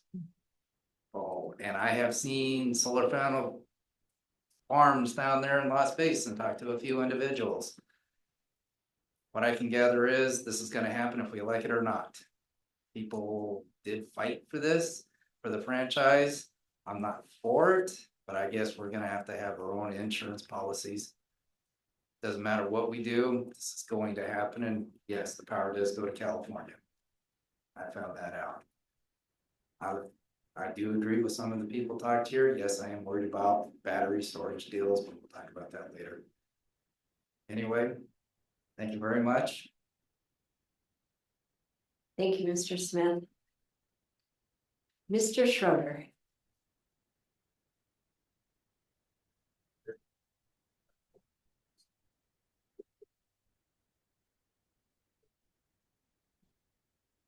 Make sure I get 25. You can use my time. Okay. We're actually doing good.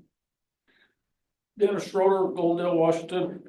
Not saying that I got a lot here to go over, but officially, I am against the granting of the franchise agreement between Klickitat County and Carriger Solar LLC. I would like to know if this board resolved or even addressed 3 issues that came up from the public hearing on the same matter in May of this year. Just as a reminder, proper public notice was one of the issues, and it sounds like we're kind of right back there again. Did this get done this time? And if so, when and by whom? Does Klickitat County have any legal authority or ownership of the proposed sections of Knight Road that involve the franchise? I looked into that myself and had a property consultant that's very well known here take a look at it, and it was determined that was not the case. Anyway, so I would like that question answered. And lastly, again, why would Klickitat County grant a franchise to a project that this board has already passed an ordinance prohibiting? So those are just those three questions, and I feel like they could have publicly been answered by now. But regarding the solar issue itself, I think it's been beat to death as far as it's obvious the public doesn't want it. I mean, the majority of them don't want it, and it will have economic impacts. And furthermore, I mean, if you look at the big picture, its whole project is primarily the whole reason for it makes it viable is U.S. tax dollars that back it through tax credits and whatever else. And we're in a country that our national debt is out of control, and that's one place that I know President Trump is saying he wants to cancel that money, and I hope he does. Aesthetically around here, I don't want to see it happen at all. Thank you. I have a copy here if you want. Okay. Thank you, Mr. Shorter. So we'll go to Zoom. Is there anybody that would like to give comment or testimony today?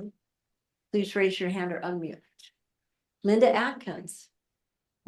Yes, thank you, Commissioner Zoller. My name is Linda Atkins. I'm an attorney with Davis Wright Tremaine, and I'm appearing today on behalf of the applicant, Solar. So I just want to, first of all, to call attention to the 2 support letters that we filed to the county in advance of the hearing, and that there is a letter from me that outlines the legal basis for the decision, and I think responds to a number of the questions and comments that people have raised today. But I did just want to touch on 2 or 3 things. So first of all, the decision today it's not a land use decision that doesn't arise under the land use code. This decision is a franchise agreement decision. It's governed by a state statute that gives the county authority over franchises, supporting regulations from the state, and the county's accommodation of utilities policy, which is available from Public Works and does adopt the standards in the state WAC about issuing franchises. And under those, that franchise pathway, this is really, it's a decision that is limited to adopting the terms of a franchise agreement. It's essentially an administrative decision. It doesn't have any effect as far as granting or denying the project either way. It's just about the 4 corners of the franchise agreement document. The utility franchise is requested in a 1-mile segment of Knight Road. And I would point out that there are easements to the county for that road right of way. They're in the public record. We've looked at them, and the design of the line in the roadway was discussed in detail at the commissioners' hearing back in May. So really this decision it's a decision that you've had. This is your 2nd public hearing about the application. The franchise agreement form has been developed by Public Works. It's been reviewed by Public Works. It's been approved as to form by the county attorney. And at this point, this decision is very, very similar to other decisions that the commissioners have made in the last couple of years that have granted utility franchises for very similar types of applications. So it's the commissioners to apply those. Thank you, Ms. Atkins. Thank you. Good afternoon, Sherry. Good afternoon, County Commissioners. I appreciate Cypress Creek's attorney coming on and speaking. As we see, it's very important for Cypress Creek to get their hands on this franchise agreement. And I want to say, first off, I think it's a scam to say that this franchise agreement protects the county. That's a scam and fraud to the people. If they want this franchise, get their permits, then ask for a franchise. Let's go over what a franchise is. A franchise is a right of use. It's a contract to use something. And as we have researched and discovered, I believe what that attorney said, it's a lie. There are no easements. There are no right of use along the Knight Road. And so I go into the fact that, is this fraud? Is this a fraudulent contract? If a franchise agreement is a contract for right of use of land, how is the county granting authority, giving authority to a third party to use somebody's land that you don't have a right to do? It'd be like me when my neighbor goes out on vacation to give a third party the right use of their property. That's not right. We all can see that's illegal. So I'm saying this is fraud on its face. And the county, and this has been happening for a while. And I believe Cypress Creek is bullying our county to get this franchise agreement, because what are you going to do with transmission lines that you put up? And, oh, we're not going to have a solar project. Come on, this is paving the way. We all know what's happening here. I'm very upset, as you can tell, because this has been going on for a long time. And the people of this county have spoken. We've spoken. And I believe this is fraud. I believe this is fraud on the people. We have talked to surveyors that if you don't own the right of way, you can't grant use of that land. So I ask Lori Zoller, Commissioner Zoller, you have said that you've stuck with the ban in those 10 townships. I ask today that you vote no, just because the county has done other franchise agreements in the past, again, which are contracts. You are contracting land use. Just because you've done that before doesn't mean you have to do it today. That's why they have an attorney on here asking you to do it.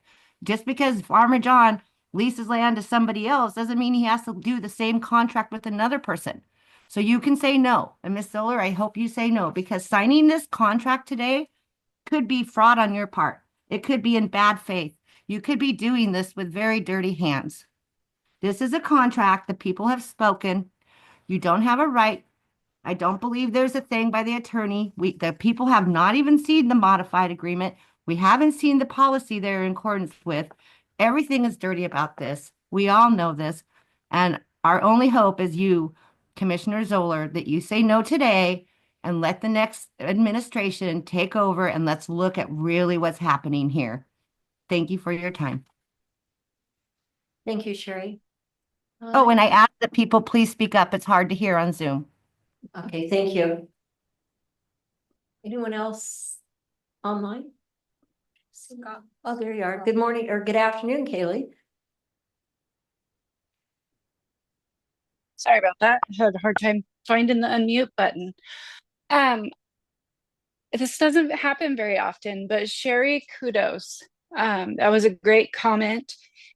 And I do think that this rush in the last 2 weeks of the year, I watched when this meeting was going to be scheduled a few weeks ago. It does seem like it's being rushed, although we did have a meeting 6 months ago about this. And I just would encourage the board to think about the next board, because the reason we're in this situation is because of the last board. And maybe just don't make a decision today and let the next 3 people figure it out in January. That's all I have. Thank you, Kaylee. If you'd like to speak, please unmute or raise your hand. Good morning, Richard. Or Robert, sorry. Yeah, hi, this is County Commissioner-elect for District 1, Todd Andrews.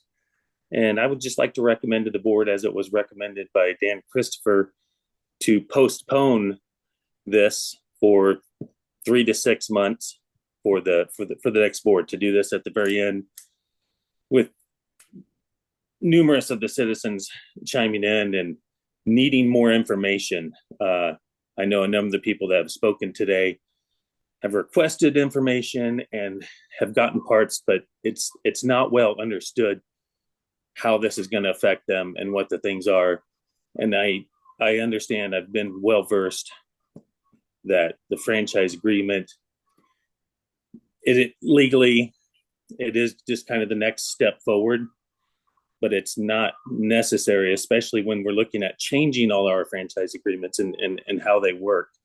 And so just give the next board, I ask that you just give the next board that opportunity to work with the citizens and make this decision. Thank you. Thank you, Mr. Andrews. Anyone else online? Oh, down for Eldred, that is. Virginia. Can we go with Virginia? Her hand is up. Yeah. Okay, and then we'll go back to Jill. Good afternoon, Virginia. Oh, there. Can you hear me now? Yes. Okay. I'm sorry I couldn't be there today, but I just wanted to let the board know that I am against this franchise agreement for many of the reasons that people have already stated. So I just wanted to put in my 2 cents and thank you for having the hearing again. That's all. Thank you. Mhm. Mr. Eldred, did you wish to speak? You are unmuted. Yeah, okay. You hear me okay? Yes. Okay. A franchise agreement was created for either a public utility or private utility and not for private developers. So let's call it what it is. The two commissioners that want to give land to a private energy developer to run a power line so they can sell power over 200 miles away. It has no benefit to Klickitat County. Therefore, I do not feel that the commissioners have any reasonable excuse to grant a franchise agreement between Carringer and Klickitat County. That's my comment. Thank you, Mr. Eldred. Is there anyone else with testimony? 2662. 2662. Good afternoon.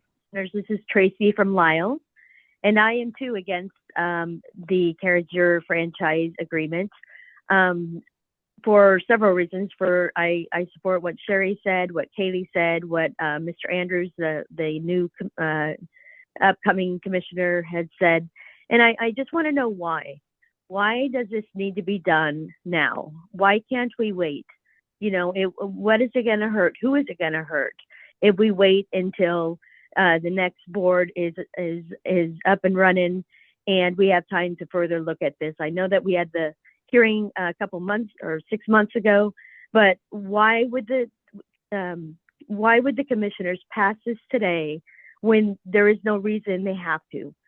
So that's one. Another thing I wanted to know is, does the Public Works have the map of the definite location all drawn to scale? Yes or no? And I don't know if they can answer that for me right now, but do they have the map all drawn to scale? The application says 1 mile, it doesn't give an absolute place for this franchise agreement. And according to the franchise agreement itself, it says it has to have a definite location all drawn to scale. The last thing I have is that, I've heard Jeff Hunter say forever and ever, this is for the best of the county. This is for the citizens. Well, I'd like to read out in this franchise agreement that if relocation of any of the facilities pursuant to this section within 5 years after the original installation of the facilities, the county shall bear the entire cost of such subsequent relocation. So this could cost the county if these things, the franchise, the poles or whatever that the franchise is putting in need to be moved in the next 5 years. It's on the cost of the county. So there is no reason to have this franchise agreement passed. And that is my statement. Thank you. Thank you, Tracy. Anyone else? Director Edelman would like to speak. Director Edelman? Thank you. Should look back in the room. Good afternoon. I'm not Director Edelman right now, on my lunch break. Okay. I took it on purpose so I could participate as a citizen and neighbor in this meeting. Thank you. As a county employee, I usually would not comment on county business. As an inside person, I have my opportunity to comment in and make an effect in that role. However, as it's mentioned several times, this is not a land use or zoning issue, and I have no role in the franchise agreement. So I'm only speaking as a neighbor and a resident. And Carriage Solar has not made this a local decision, or the project is not a local decision. There's been an end run around the local process. I don't say that in a negative way so much as it's a legal option they have, but it does take us out of our community, out of the ability to watch out for things that we value. Now it's looking at things the state values. I don't have a chance to weigh in on some of these issues that other than just as a writing letters of support or opposition. Forgot my glasses back there, so I'm struggling a little bit. I trust the board to do what's right and legally required. Thank you, sir. As based on the recommendations of the PA and of course, Jeff. But I do think that the community has already stated that this is not an appropriate location for this development through the ban. It is inevitable. I know the state we live in. I know it's coming. I don't have any illusions that this is not ultimately going to be approved. But we need to send a message to FSEC. We need to send a message to the applicant that we're going to protect our citizens. We're going to protect our neighbors, that they aren't just going to get everything they want without us standing up for them. To me, we send that message one of two ways. One, my request would be that you do not grant this today, that you make it clear to Carringer that we will, Cypress Creek, I'm sorry, that we will approve it only after they get approval through FSEC. That would be my approach. If not, I would request that you do something in an ordinance resolution or a direct letter to FSEC. Let them know that this is no way shows our support for this project, because I do think we have something to say about it. And I'll be writing a letter as a private citizen also. Whether or not I do it as the director will be up to the next board to decide if I sign on our letterhead. Thank you. Thank you. Back online, one more chance.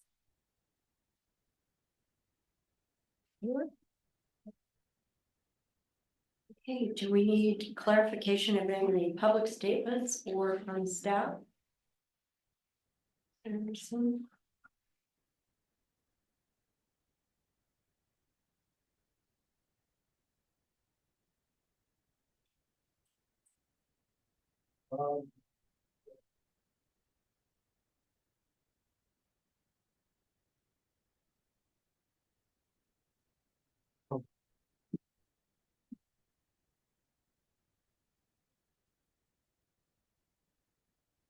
It was mentioned today that modifications to the franchise agreement were made.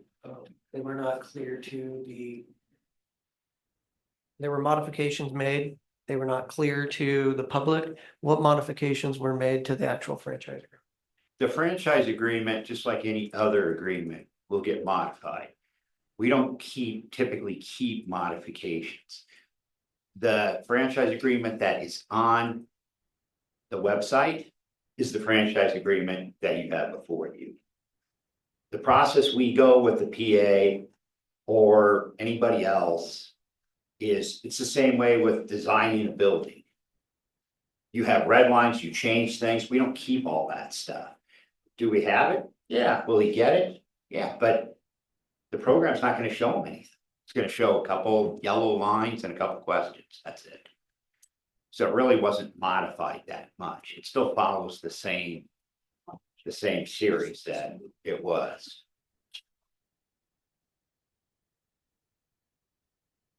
So you can pull up the old one and look at the old one compared to this one, and there you'll have your modification.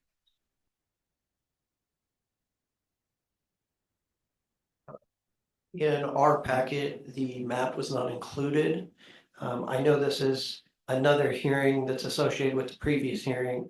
But that would expect that all the citizens knew to go back there and take a look at it. Let me look at that, because there is no map. We have a map of the right of way, but that's not what's included. They're not specific points. It calls out, you have to, RCW calls it that you don't have to map it, because remember, we have our franchise agreement with most of the people is countywide. We would just include the whole county map. So no, it actually calls out the places on here. I go back to exhibit appendix A, appendix 1, and it calls the boundaries. Along the right of way of Knight Road between Butts Road and Pine Forest Road, section 1, township 4, range 15 east, section 36, township 7, north, range 15 east. That is the area of the franchise. Typically, maps are not included.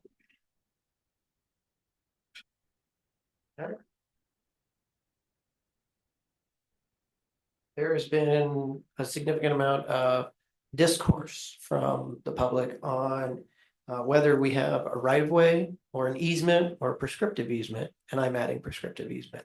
Can you provide all of the right of ways to the BOCC or easements that we have that covers that entire area? Yes, we have a complete package. And you can get that to us. I can get that to you here very shortly. Okay, I would like to review that. Thank you, sir.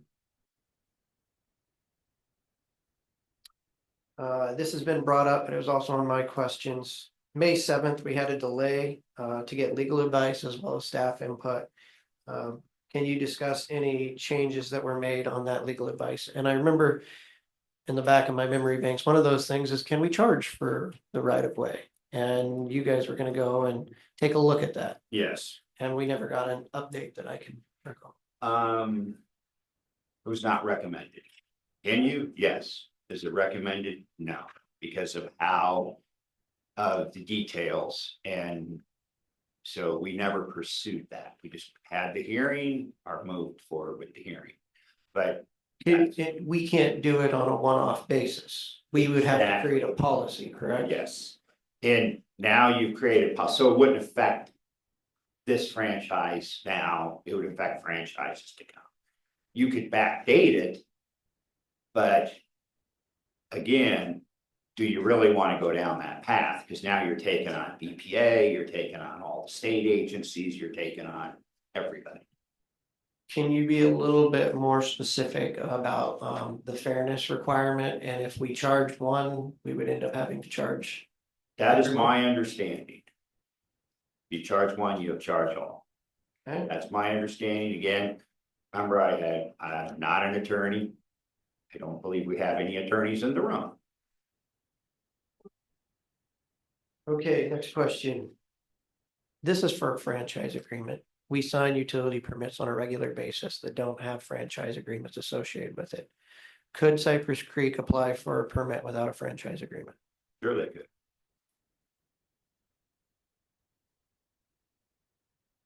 We would not grant them one.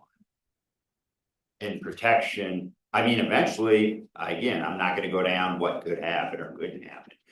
But we're tasked to protect the right of way that belongs to the citizens of this county. And, you know, for future moves, we have a policy that does not allow transmission lines, but could that be overturned? Sure it could.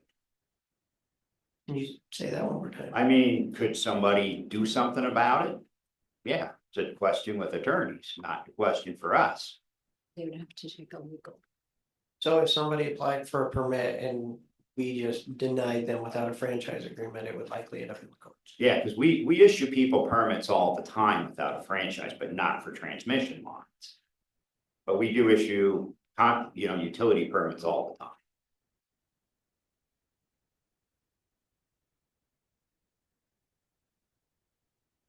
It's also been brought up that we don't have the accommodations for policy that follows state RCW.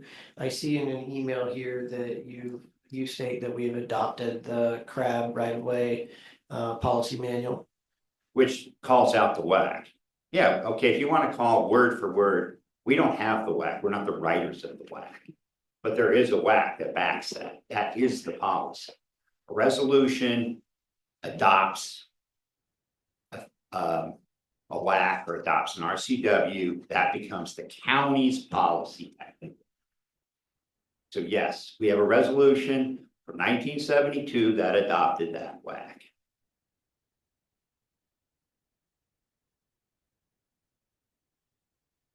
Did you also include that with the easements, The WAC?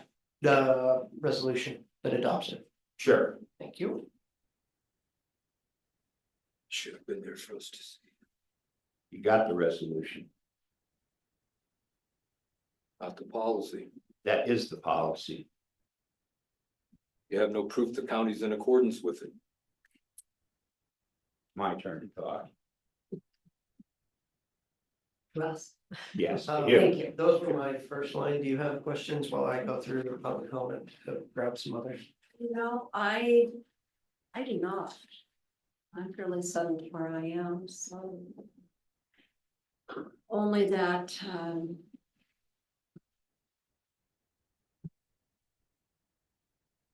Any clear, Okay. I'm clear on what I've asked staff before. I'm not done. Um, So I said I got more to go through. Can you talk a little bit about the 60-day requirement? That in order to process this application? That was an agreement. I don't know that there's a 60-day requirement. That was something that I've heard about, but I think that was brought forth by Cypress, wasn't brought forth by us. We've always told people it could be, we never put a time frame.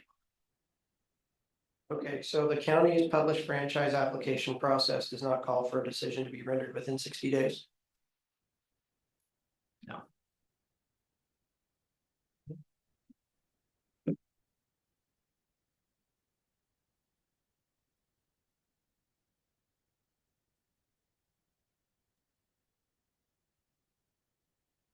It just says it may take up to 60 days. It's from the date that the application is processed to and completed to have the public hearing is all it says. Doesn't say that we will approve or disapprove. It just says There's a may in there, so I want yes, to make it's sure. a may, it's not a shall. Got it. Okay, We try to do that, but it can take longer. We told people.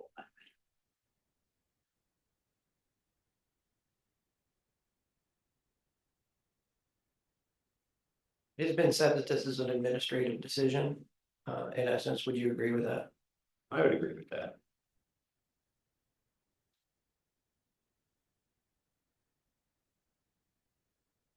Can you help clarify for the public a little bit about our other franchise agreements? Because I'm concerned with the fairness side of this. Can you talk a little bit about franchises that we give for countywide specific?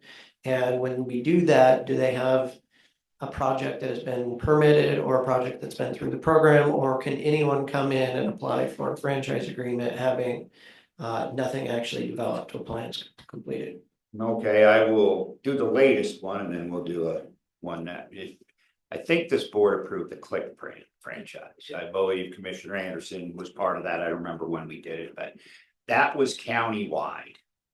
They did not have a project. Now they're starting to submit some permits on it, but they did not have a project. Quite a few years before, BPA came in and they have a countywide franchise. In case in the future, they want to do something, they want to be able to have that piece taken care of.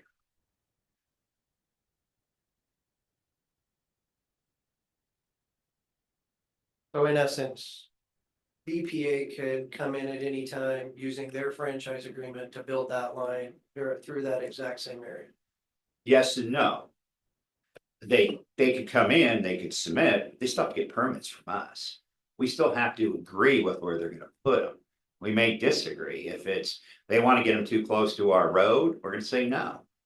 If they want to get them in a place where it's bad sight distance or it's gonna impact a stream, we can say no.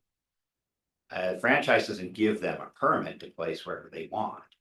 Franchise just gives them to have a legal, again, the franchise says for us to get them to move their stuff in the future. Thank you for bringing that up. I believe Ms. McCune brought it up, that in 5 years, if we were to move the road, and we had to move their lines that they had built, we would be liable for that, correct? That is a state statute. Why is that? Because it centers around what we just had. That's the 6-year plan. A project that would include moving a transmission line would typically, because they said it is, or something in a franchise, would be a project. County should have that project, or is required to have that project on their 6-year plan. So the county would risk if you bump the project up to the forefront. Or didn't have it, if we have it on the 6-year plan and it happens within that 5 years, they have to move. It's if we bring a project, say tomorrow, we grant the franchise, you come and said, I want to build Knight Road. Yeah, we would be on the hook to do that if you did it within that 5-year period. But if it was on the 6-year plan that you just approved, then Cypress would still be on the hook to move that because they've had ample opportunity. What about if a private developer came in and wanted to build something else and they wanted to move the road? It would be on the developer, not the county. That is correct. And they cannot fall under our franchise. The developer does not fall under our franchise. So if somebody wanted to come in and develop, they have to work with whatever utility, whether it's PUD, for instance. If we do a project, we can get PUD to move their lines. If you wanted to do a short plat and wanted to build out your road and the power lines were there, you would have to work to get them to move your line, to get them to move the lines. Does not fall under our franchise. Okay. Very good point. Thank you very much, sir.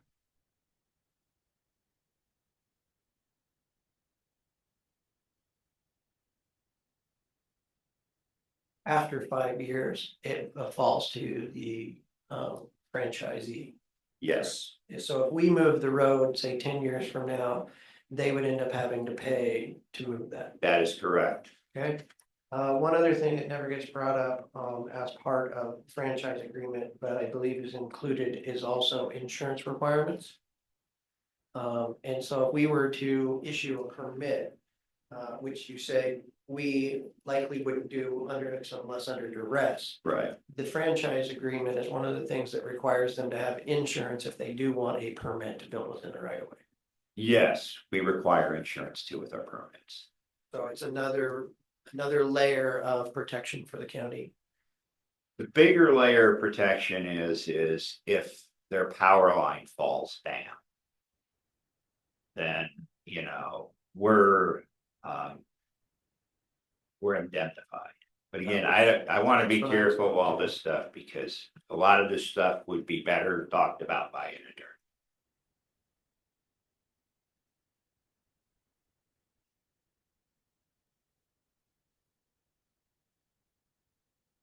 attorney. This is looking a little bit down the line. If this franchise were agreed to, and they came in the next day and asked for a permit, but they haven't made it through the FSEC, are we required to issue a permit based on a franchise for construction if they don't actually have a project? We wouldn't give them a permit. Okay, so you're saying is that the county is still protected from them building because this is just the franchise agreement, not an actual permit to Like I said, this has nothing to do with with how they build or when they build. We're still controlled by a permitting process. We would still tell them they have to get a permit. We wouldn't issue them a permit until they had a project. Because frankly, we don't want a bunch of stuff in the right way. It has no meaning. They'd have to show us they made it through all the environmentals and everything else. Being that we have a letter from FSEC saying that they will not take into account the issuance of a franchise agreement for their permitting requirements, which thank you for coming. It's your first time. I haven't met you before, ma'am. Linda, trying to find the right names. There's multiple processes going on. And we have a lot of people that are coming to this process And I hear what everyone's saying, but there's another process that they need to be focused on in order to comment on that. Where I was going with that, though, was the question of, would it be advantageous to the county to follow up with FSEC with a letter that the granting of a franchise agreement is not in support in any way of the project. It is just us processing our application at the time. And we hold all of our rights for commenting on the project as well as being a part of that process. Man, that'd be a good idea. Be a real good idea.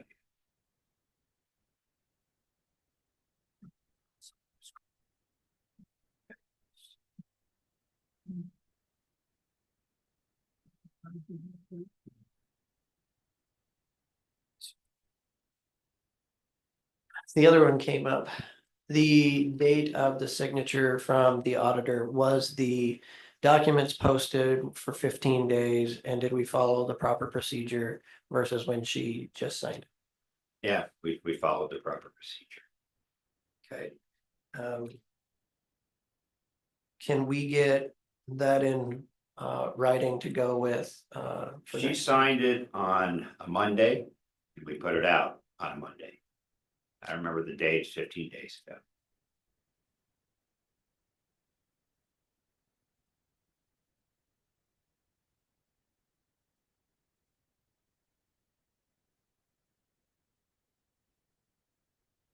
That would be the second.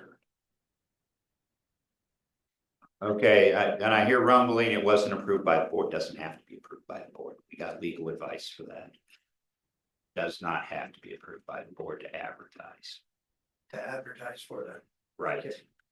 So I'm. To post notices, it does not have to be advertised. So the auditor agreed to post on Monday.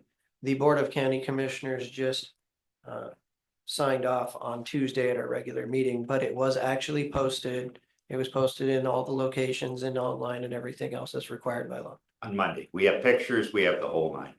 Okay, can you make sure that that is submitted with the documentation for next week? Yes. Yep.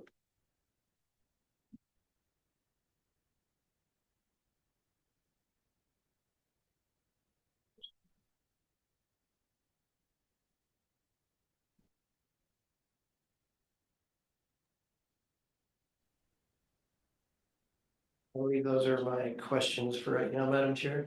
I just want to clarify one thing because there was a lot of questions.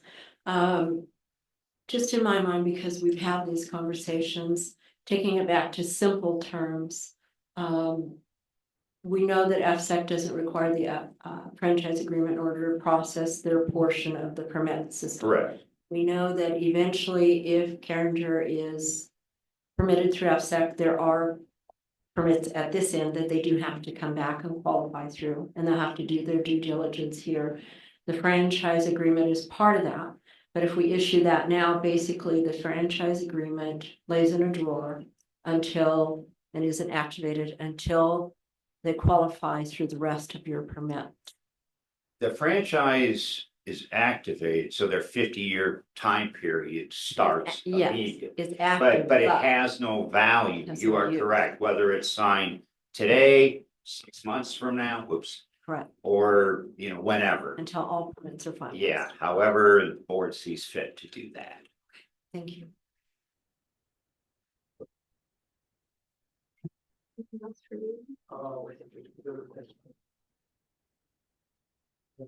So we'll open it back up for public comment for anybody who did not get a chance to speak. Is there anybody that would like to give testimony that didn't give testimony prior? Or Mr. Moko? I just had a question about. Come on forward. You gotta go to the microphone. They can hear me, Andrew people.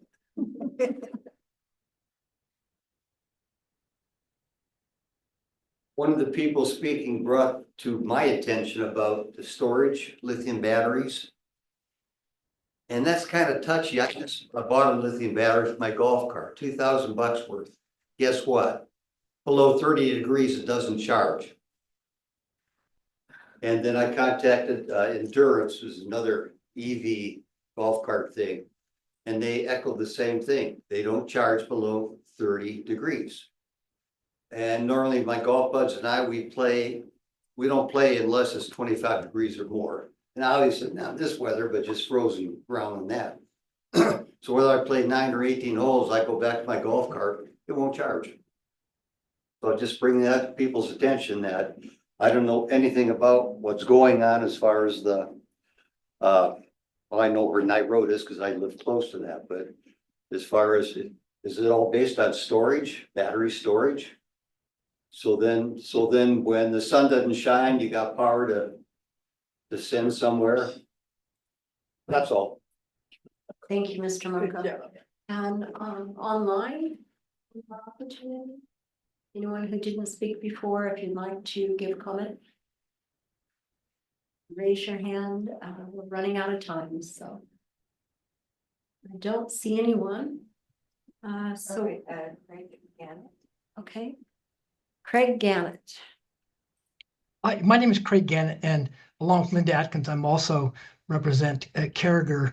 And I would just comment that I work on a number of energy projects across the region, and delay in these kinds of processes, impair the ability of developers to have enough sort of confidence in the process and enough predictability to move forward with projects. And so I would just hope, I understand that not everybody is in favor of certain projects, but kicking the can down the road is not helpful to anybody. Thank you. Thank you. Yeah. Okay. Somebody gathered another. Got Dwayne Farnham. Yeah, Dwayne Farnham. Hey, folks. Luckily, I don't have to worry about charging a battery in 30 degrees because I'm in Tucson for the winter. I hope you guys are enjoying it up there. I'm a resident of Trout Lake half the year. I learned about this just purely out of noodling around the website and found out about the project, which I think goes back to a similar situation that we faced with KPUD a couple of years ago that I was involved with, which is the public outreach and notification and education on the process really was opaque at best. And what I'm not hearing out of any of this, the county's not really, to my knowledge, encumbered or responsible for accommodating development for the sake of development. And it seems like we are now the playground for the energy sector to the benefit of some corporations and some recipients of energy that's going outside of our region. So I guess I will ask the county commissioners and all those involved, since I'm new to it, but suspicious, what's the business case and the value to the Klickitat County residents of this entire program?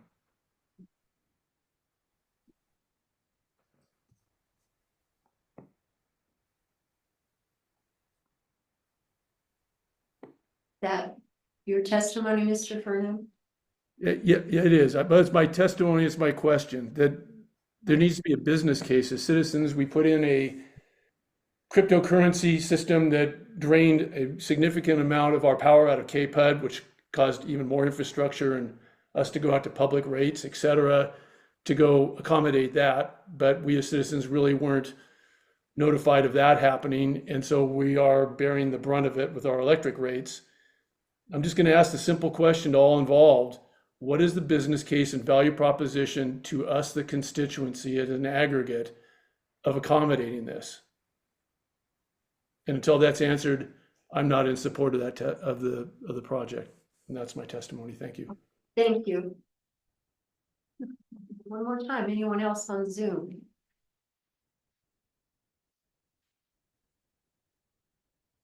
So we will close the public hearing to further public testimony. Any discussion by the board? I believe I've asked quite a few questions of staff that they will be getting back information to us. I would ask that staff include the responses and information in the packet for next week so that the public can review that, not just us. And so with that, I would move that we close the public hearing to further oral testimony, leaving the written testimony open until Monday at 5 p.m. We got a lot of emails today, the day of the meeting, and so I wanted to make sure that on Thursday afternoon, the package should go out with all of the answers that staff will have for the questions I had, so that you can review those. And hopefully that'll come to get us through some of these questions and concerns, and we'll have the rest of the hearing Monday afternoon or Tuesday afternoon. And so I will step down in second. All those in favor? All right. Aye, motion passes. Thank you. Thank you.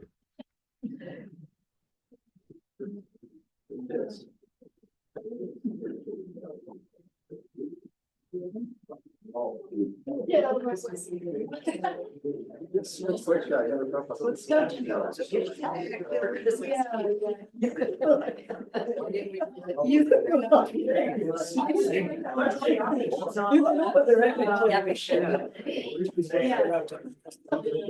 I'm sure. Yes. Would you like to worry about your slight win? You know, Some kind of recess. We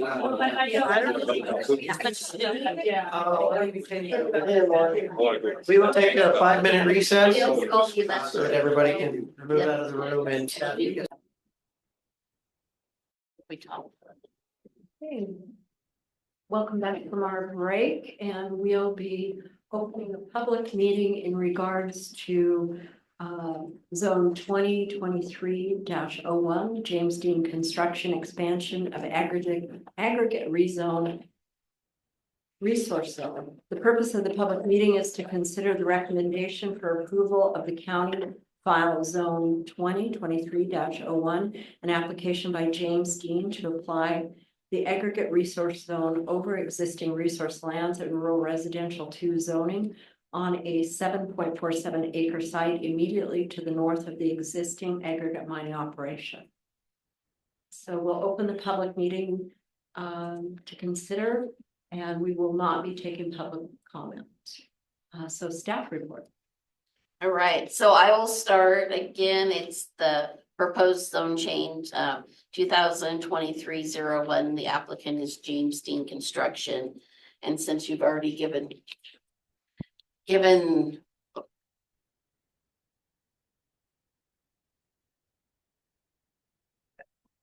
that better?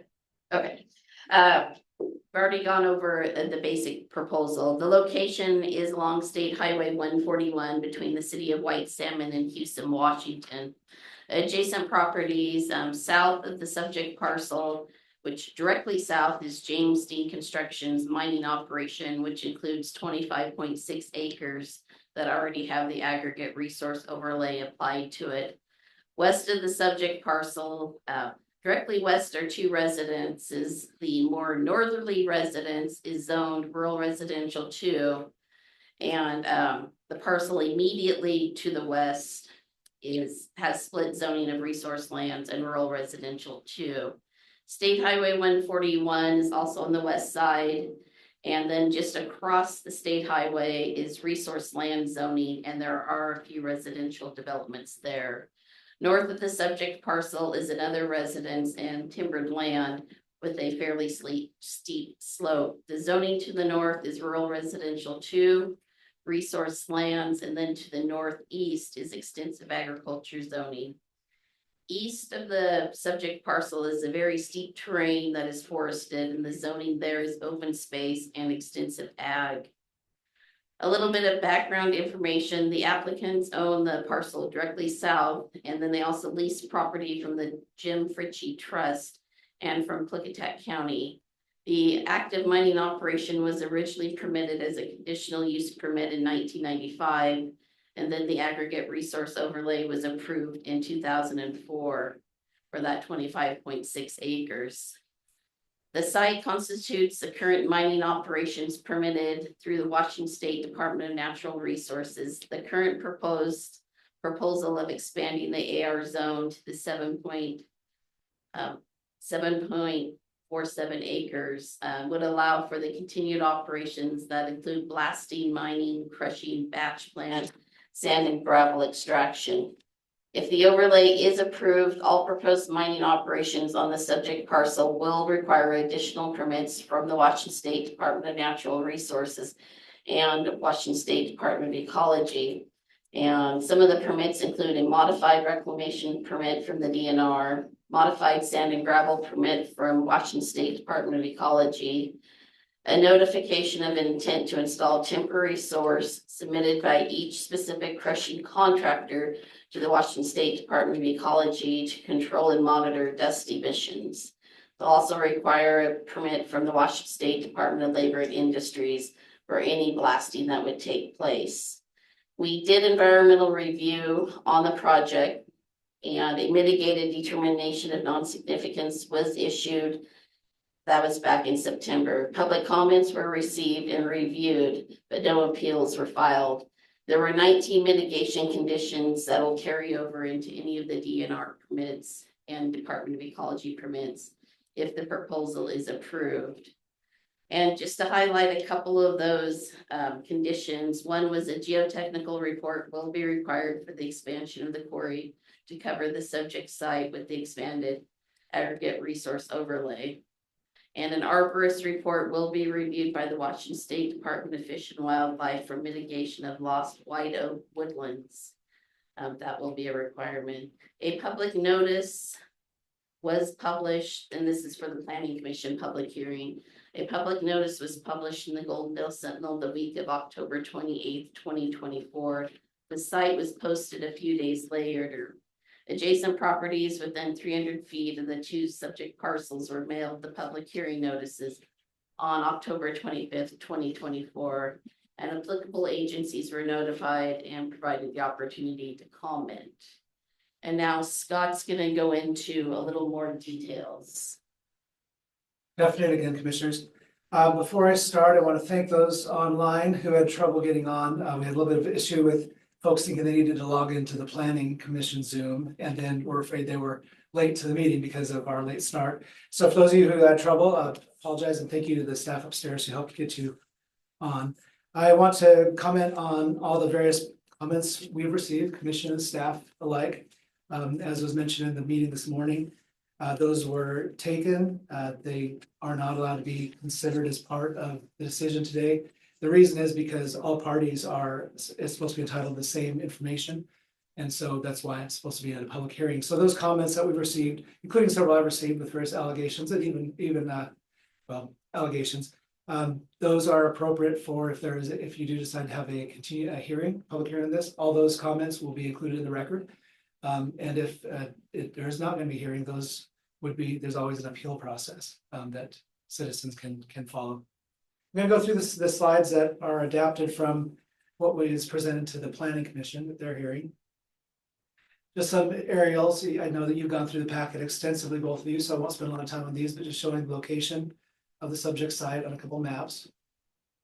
This depicts there's two colors that conflict a little bit, but this depicts the zoning in the area. The aggregate resource zone that currently exists is the pink. The purple just to the east of it is open space, so it's a little bit tough to tell the difference. But this shows the zoning adjacent that Lori went over a minute ago. And again, I'll get into these. This is the subjects, the site that is being looked at, that's highlighted in yellow as the expansion of the aggregate zone, aggregate resource zone.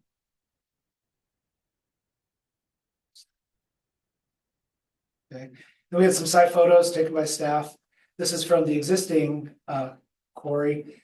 The trees that you see off to the left, that's where the expansion would be. The trees to the right is not the expansion area that we're talking about today. The off to the right is more of the Fritchie property that you see referenced in your staff report. That is part of the aggregate overlay, or part of it is part of the aggregate overlay zone. And just another site photo. This is looking down the road to this would be the northwest. where you see some of the trees along there, that'll be part of future activity. This is along the highway. This is starting to get, as you can see to the right, there's the entrance to the rock quarry. So if you look up the hill, that's starting to be the area that we're going to be disturbed. And some of the neighboring properties, this is the Roods home. And you can see up behind them is the location of the expanded zone. Just a few more pictures depicting what that looks like from the highway. Aggregate resource zone, as you see, the purpose there is provide for development and utilization of deposited aggregate and mineral resources, to provide for the preservation of those resources in a manner which does not conflict with other land uses, provide standards for the protection of properties around the AR district, enable sand and gravel operators and resource-related industries to enjoy the economy of saving and handling and transportation costs by locating, removal, processing, and storage activities in concentrated areas near urban centers. So principal uses permitted outright. I won't read all of these to you, but they, as you see, it does include the extractions from deposits of sand, gravel, rock, earth. Number 2 there is the one that applies here. There's other uses that are allowed outright in this zone. We've talked to Department of Natural Resources, and any permit they have would have to go through a new SEPA for a different use than what's being proposed, because the current SEPA only applies to the aggregate, the mineral extraction, not to any of these other uses. If there was a change in the end, they confirmed that to us this week. Operation standards. These are the standards that we can refer to. These are ones that would be automatic in addition to the conditions of approval that you see that came from the recommendation from the Planning Commission. I'm highlighting the extraction and sedimentation ponds shall not be allowed within 50 feet of the public road, rail, or utility right of way, or within 200 feet of property in another zoning district, because I believe this will be part of the discussion later. So I'll leave it at that for now, but that might be something we want to refer back to later. Application. This designation may be imposed over any other zone district, and its restrictions shall take precedence. I bring this up because there have been questions from the public as to whether this is truly an overlay zone. This statement at the end does talk about being imposed over any other zone.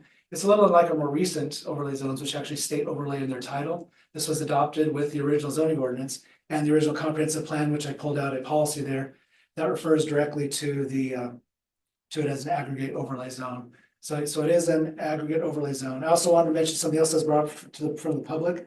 In my original staff report to the Planning Commission, when I stated the purpose of the zone, I did not do it intentionally, but I wrote that this designation may be imposed over any other zone district, and I said put its allowances and restrictions shall take precedence. When I was doing that in the introduction, I was not trying to quote the code, but I think because I've been looking at it so much, I did, but including allowances. My only comment to that is if you think that would bias the Planning Commission, that could be your determination. To me, the allowances and prohibitions or restrictions are similar. The allowances would be you're allowed to have in this case, a mineral aggregate operation. The restrictions would be you're restricted from having any other use other than those listed, which include an aggregate operation. So I do not personally see how that would influence the board, and it didn't change the code, but it was a accidental misquote on my part. I wanted you to be aware of. This is the applicable criteria the Planning Commission considered. First, the proposed zone change, and then of course you in turn will consider, must be considered in relation to the comprehensive plan and must be consistent with the comprehensive plan. This was an extensive part of the discussion because there are a number of comprehensive plan elements that address this. We pulled them out. They're included in the staff report and included in your packet. The zone change shall not be arbitrary, capricious, or contrary to law and should not constitute a spot zone, which they determined. Well, first of all, the first one they determined it was consistent. A lot of the considerations in the comprehensive plan have to do with preservation and use of mineral aggregate resources for the economy of the county. They also have to do with neighborhood compatibility, which the Planning Commission considered as well. So they had to balance those various items within our comprehensive plan. Again, the policies were all in your packet. The zone change should not be arbitrary, capricious, or contrary to law and should not constitute a spot zone. They found that it was not these things. It's adjacent to an existing aggregate resource overlay. The zone change must be in the best public interest and not detrimental to the public health, safety, and general welfare. This was the basis for the majority of the comments received that the Planning Commission considered, and you saw in the letters and testimony that was in your packet. The final one doesn't have much application, but additionally, The board may find that there was error in the application of the original zoning classification. They didn't find that. Or the conditions have substantially changed since the original zoning or last zoning amendment. In that case, they did make a finding that the planning commission finds there are fewer overall mining operations in the White Salmon vicinity today than when the existing mining operation began. Again, that fourth one is not a criteria for approval or disapproval. It's meant to provide additional support if they chose to approve it. So of course, the role of the planning commission and then you as the board is to weigh and balance the various elements within each of the necessary findings to make a determination based on the applicable criteria. Planning Commission recommendation of approval. I don't go through all the findings here because they're fairly lengthy and would take a lot of space, but they are in your packet. Beginning on page 101 to 109 is the findings of the Planning Commission. 1 A through D, they're organized by those previous criteria on the last page. And then they did find them to be consistent with these, the findings overall consistent with the elements. I'm not going to go through the recommended condition of approval. These are here for reference if you want to refer back to any of them in the discussion. These came nearly entirely from the SEPA review, the recommendations for the mitigated determination of non-significance, and include a number of the permits and additional steps required. I underlined the permits in there just for reference, although Lori went over the majority of those. Anyway, many of these had to do with the comprehensive plan requirements, such as dealing with steep slopes.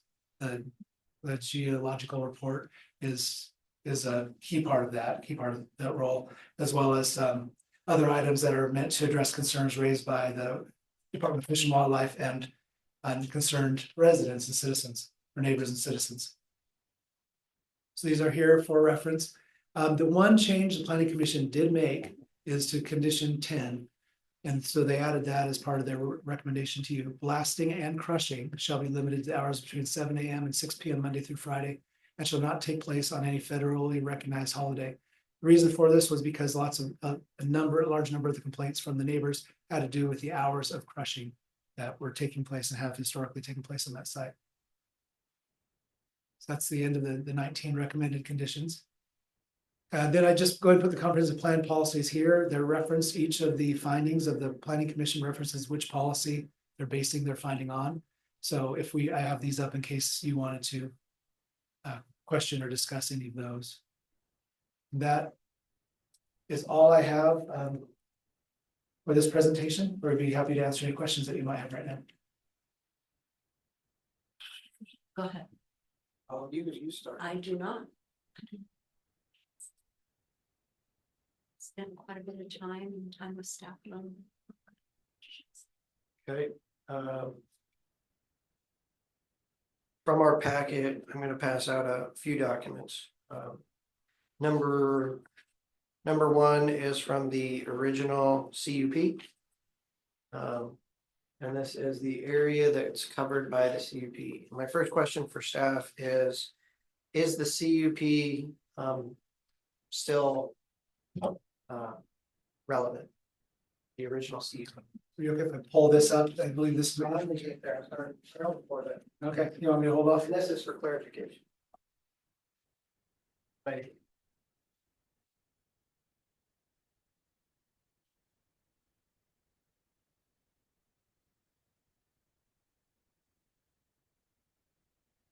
Okay, so what I just handed out was the original 1995 CUP with the proposed extended boundary on the site. And I think we need to have the conversation about what fits inside the CUP and what fits inside the AR. And from what I saw from all the information, that the CUP was never given up, that the CUP is still in force as it's part of the aggregate overlay zone. And we don't have anything on the record that shows that the CUP was rescinded, correct? I will let Lori respond if she has something else to add to what I have to say. This is a issue that I think we need to admit our faults and our shortcomings. And one of mine is not quite understanding the overlay zone versus a conditional use. So in the public hearing, I actually mentioned that this was still under the original conditional use, to which Lori corrected me that the department's position has been that the overlay took precedence over the conditional use because it is an outright allowed use within the overlay zone. So then therefore the overlay applies. It's no longer needed as a conditional use. Mr. Anderson brought up some very good points about that. So my answer to that is I don't know and would like some legal opinion on what happens to the conditional use when overlay applies. And in areas where the overlay doesn't apply, such as the 200-foot setback, does the conditional use come into effect? So I would look to, I'd recommend getting legal counsel on that question. Lori, do you want to add anything to that? Just historically, back in 2004, when the overlay zone was applied, the assumption was that the conditional use permit was no longer needed. And that is how planning has gone forward with it. So since that that's, point. so that was an assumption. There was no legal removal of it. You're just saying that because one is a permit that has rights and responsibilities with it. And one is zoning designation that has permitted outright uses, but one of them comes with teeth, in essence. And I'll be the first to say that we do in planning the best we can. And you have seen no PA opinion request from back then that was the direction that there was any removal of the CUP. Correct. And again, it was the assumption that now the aggregate resource overlay was imposed or applied. So then the CUP was no longer needed. Of course, that's been many years ago, and Kurt Dreyer would have been the planning director at the time. And there's no mention in neither the CUP file or the aggregate overlay file from 2004 that mentions the CUP. Okay, so there is a possibility that the CUP is still in force. We just need to get legal opinion on that. I would agree. Okay. So I'm gonna pass out one, and this is just for clarification purposes, that if the CUP is in place, here's what it looks like.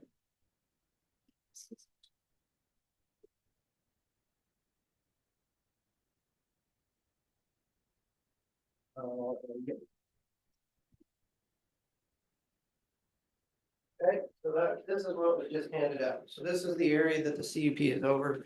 And the reason that I bring this up is a lot of the comments and conversation along with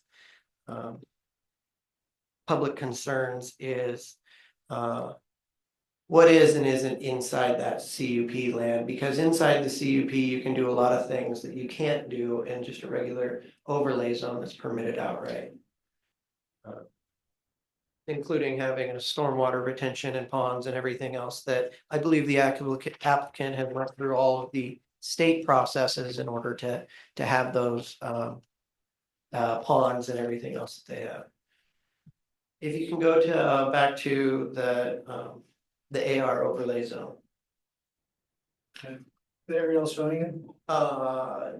Just the part on the screen that had those. There. Oh, I see. Okay. That one? Yep. So whenever we do zoning, we always have buffers. And buffers is something that's usually taken into account in setbacks and everything else. When I read this AR zoning, it says that the extraction and sedimentation ponds shall not be allowed within 50 feet of a public road, rail, or utility right of way. And this is in order for it to be considered permitted outright. Or within 200 feet of property in another zoning district. And in essence, these are what I would say is the buffers, which is the 200 feet. And so if I do, and bear with me because this is for clarification and it's not perfect. So we have the existing AR permitted outright area.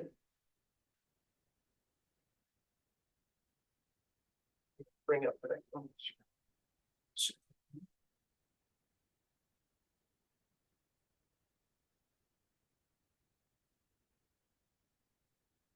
This one. Granted, my lines aren't perfectly straight, but if you follow the setbacks from the 200 feet from any alternative zoning, so that's in essence your full AR zone. This is what technically James Dean would have access to at this current time to permitted outright use for the use of minerals within that area. And please bear with me, these are approximates. And so I wanted to make sure that we were all working from the exact same understanding between us. And so I have one more as well. And this is just for clarification purposes. You want to go to the next one?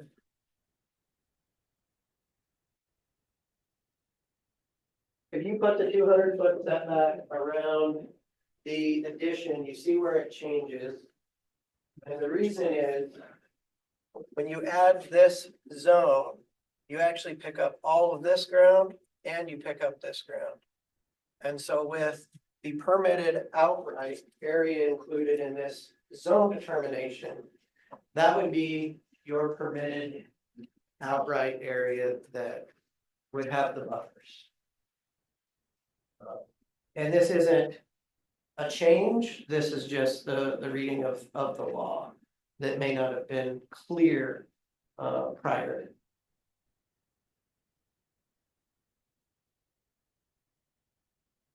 And so when I look at what we're actually making a decision and recommendation on at this time, the actual area that would be included for the use of mining that is either under the CUP or permitted outright is the area that is all in red there.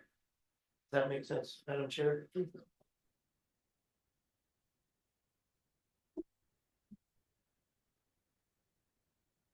With that,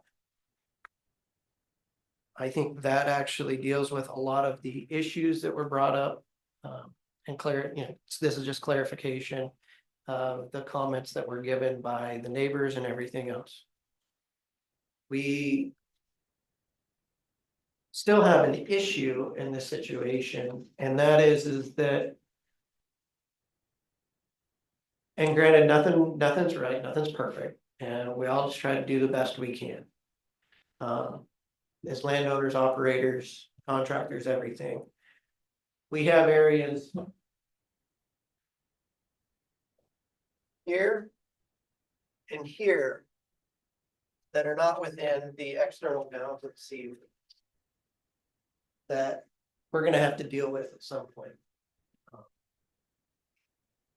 Or the applicant and the county are going to have to work together to deal with. Also, if the applicant would like to move further out of that 200-foot boundary, that I would say would be part of a conditional use permit. I'm not saying that they can't use it, they just can't use it as a permitted outright use according to the setbacks. The underlying zoning, which is talked about extensively in the record, is resource lands. And part of the resource lands record allows for conditional use permits for all aggregate and mining operations. So I don't see any issue that the applicant would have at amending those lines to incorporate the areas that have already been managed and already been mined to, because they're still getting used for stockpiling. So they are being used, and it would be great to see a full CUP. And I'm not saying a new conditional use permit, I'm saying an amended conditional use permit for those areas. But what we have before us, and I want to be very clear that what we have before us today is a legislative action that only incorporates the area in that upper area that was those 4 acres. I just wanted for clarification what that actually looks like on the ground.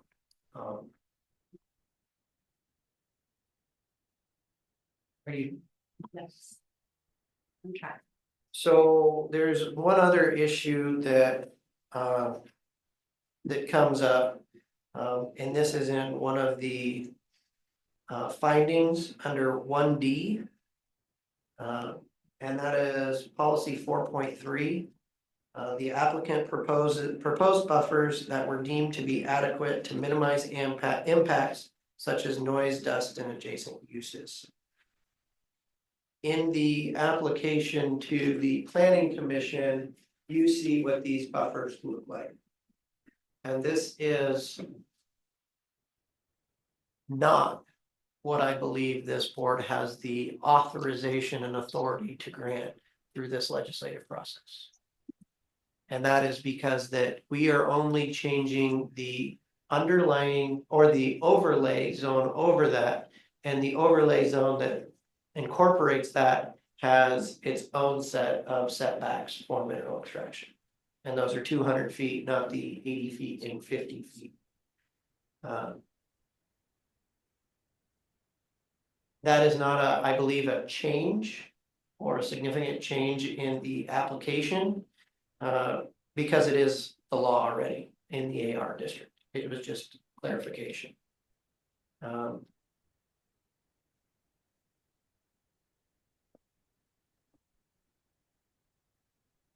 That's under 19.40.030.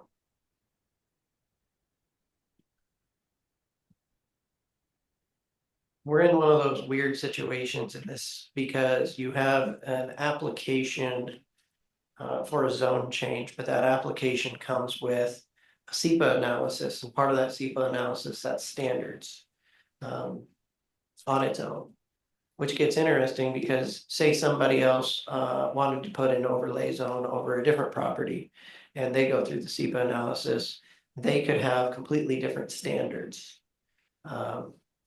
get put on their property. I have questions with how our staff, code compliance, manages these standards that get put in there to make sure that internally we know that it is following. I have no problem with the standards that were set. And I think they go a long ways to addressing concerns of the neighbors. I do think that we have an issue with where the CUP is. Because if you look at the settling ponds already, one of those is, within that 50 feet. And so this is what took me down this rabbit hole in the first place. But when I look at it, that is actually within the conditional use permit, not within the aggregate overlay zone. That permit is a permit to operate. And so I don't have an issue with that pond being there so long as the other agencies, including DNR and Department of Ecology, are allowing that in essence, because that's still within the CUP.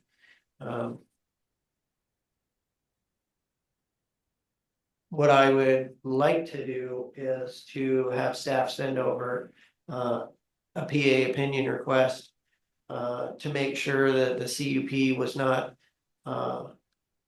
rescinded without an official act by the board or the applicant. And if that had not occurred, I would say that the CUP is still in force.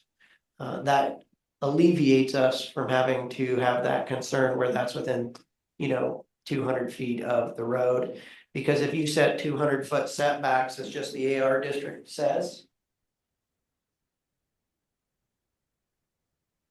there would be pretty much no crushing or activity within a big section of that property. Because that would be permitted up there.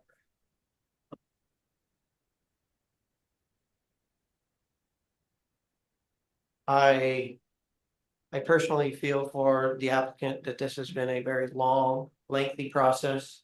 I'm a firm believer in government that deals with it, makes a decision and moves on and sets standards and requirements and mitigation.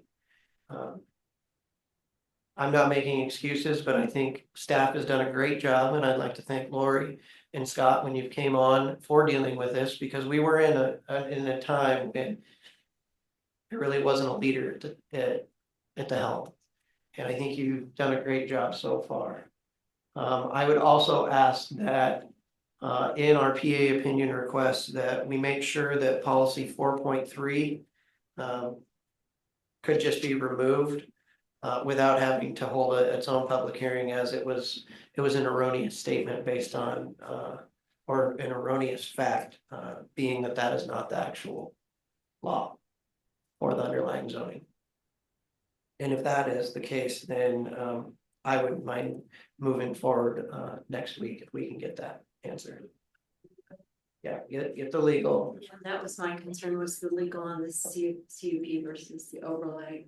And then I think you're right, the ponds, if they were addressed by state permits, were through the CUP. I don't have any word up.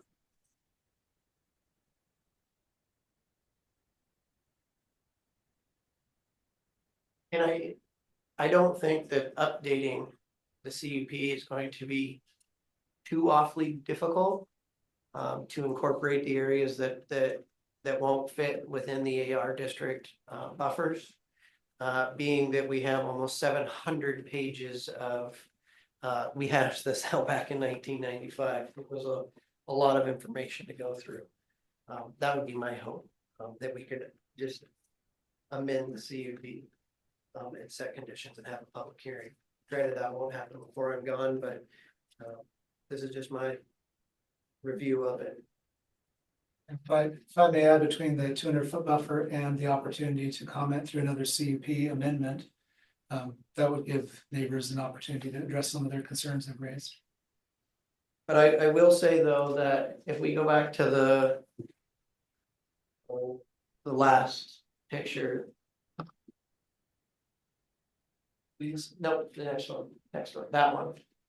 So the area that is included in that new area that is permitted outright. Having reviewed all of the other policies and findings of the planning commission, I can see no reason to deny that. Okay, so that is a fair setback from the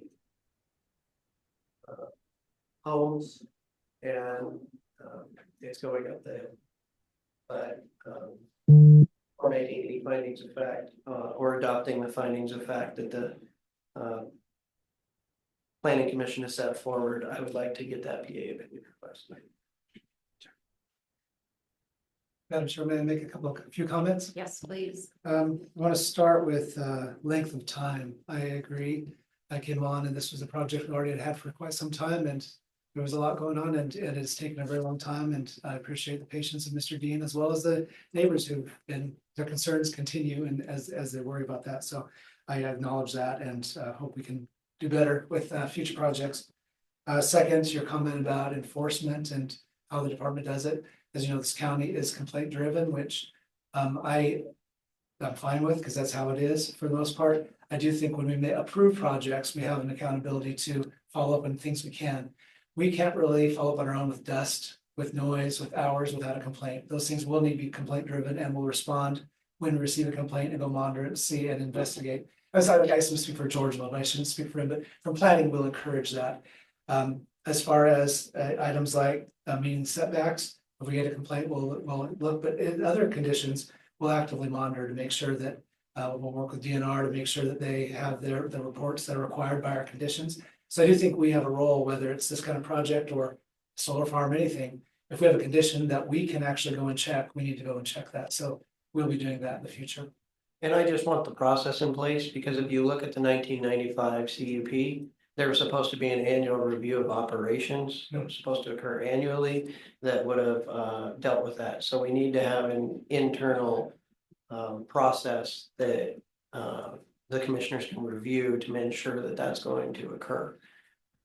Because it hasn't happened, as far as I know, with the departments in the last 20 years. And I totally understand if we were under the interpretation at the time or the belief that there was no CUP anymore, and that you can willy-nilly do anything within that property. I just I like to bring up the point that a farmer cannot even build a permit exempt structure within 75 feet or something of the neighbor's house for a barn or anything else because there's setbacks. And the AR zone, if your CUP goes away, in essence, you have 0 setbacks. That's hard to believe. And if we missed it back in the day, but we're trying to make it right now. And I agree with you entirely and appreciate you bringing this to our attention, because I feel like I've had to admit several mistakes today. If this isn't strike 4, I've struck out with this one. But it was my responsibility to make sure the planning commission did consider that setback. I read the not understanding operations of this type of facility and still being new to our code. I read the excavation the excavation and sedimentation ponds as referring to the ponds, not as excavation and sedimentation ponds. So I did not bring it up to the planning commission. Planning commission didn't discuss it, but I do agree with your interpretation that that is referring to a 200-foot setback for excavation, and really appreciate you bringing it to their attention. And the reason I would say is that it is more restrictive than the buffers that were proposed that we can't legally do. And so I wouldn't see necessarily a reason that you would have to have another public hearing for that, because it's more restrictive, not less restrictive. If it was less restrictive, absolutely, I would say that we need to hold another public hearing and take full public comment. And I agree, and I think more significantly is what you said before, that it'd be illegal to allow buffers less than the 200 based on our code. With that, I believe this is the only AR district in the county, correct? Yes.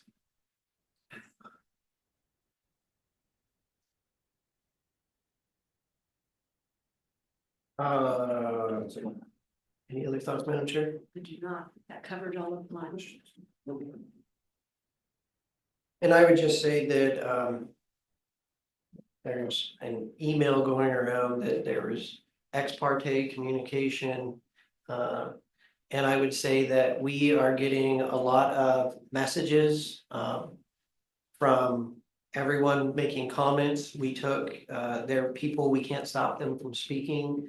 That we've got to figure, the next board's going to need to figure that out on how to deal with that. But I would say that I saw no ex parte communication in for, against, or direct from my perspective with regards to this proposal. So one comment, you were gonna get a prosecuting attorney's opinion. And I know your standard deadline would be tomorrow at 10 o'clock. I don't think we'll have it by then, but hopefully we would have that information to be considered next week. Yeah. Tomorrow at 10. Why is tomorrow at 10? So what I would say is that I was planning to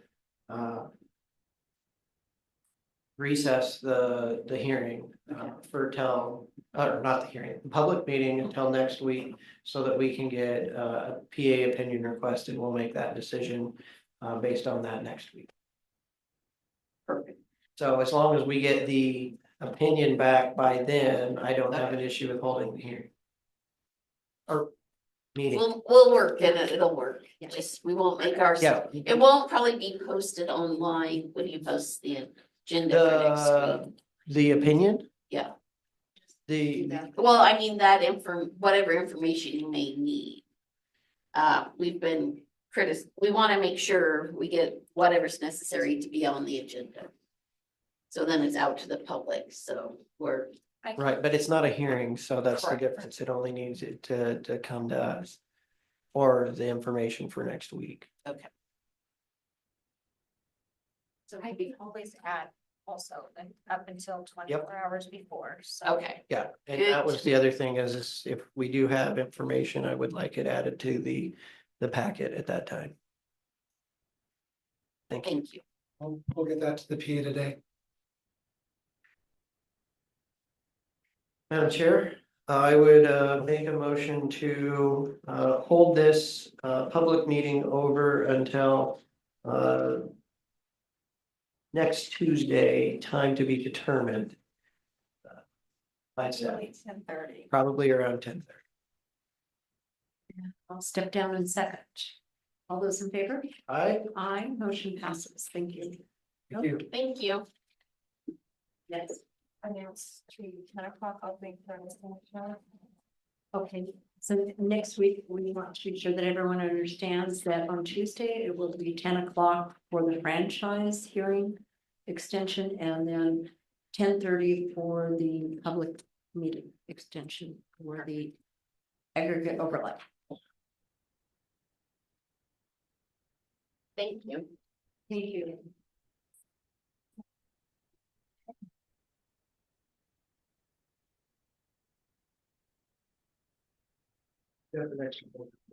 Great, so new business. We have staff guides. In regards to setting a public hearing to consider the supplemental budget and amendments for 2024 budget in various spots. Good afternoon, Jeff. Okay, you have before you an add-on resolution to set a public hearing regarding supplemental budget amendment for public health. This amendment is budget neutral and ensures services can continue uninterrupted. Public health has received in excess of the current 2024 budget over $1.5 million in grant revenue. At this time, public health is requesting to budget $200,000 of that grant revenue along with associated expense to ensure grant associated services are provided through December.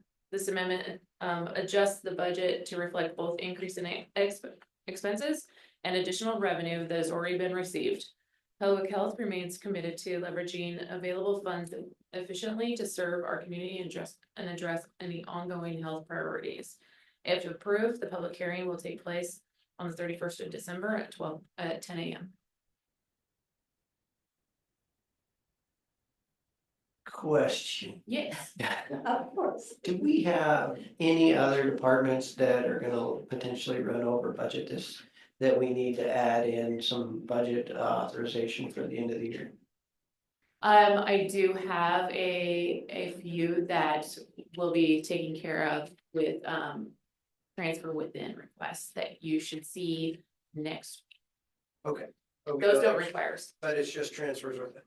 Just transfers within. Okay. It's good. Madam Chair, I would make a motion to approve the supplemental budget and amendments for the 2024 budget for various funds. And I will step down in second. All those in favor? Aye. Aye, motion passes. Okay. Is it its own resolution? To set the hearing? Yeah. Madam Chair, just for the record, make sure that it's in there as a resolution. Made a motion for a resolution, not a motion. Thanks for clarifying that. It's usually a consent agenda item, but this is last minute. It's been a long day. And yes. Thank you. Thank you, Jen. Okay. Miscellaneous reports and board. No executive session. Do you have any reports or board?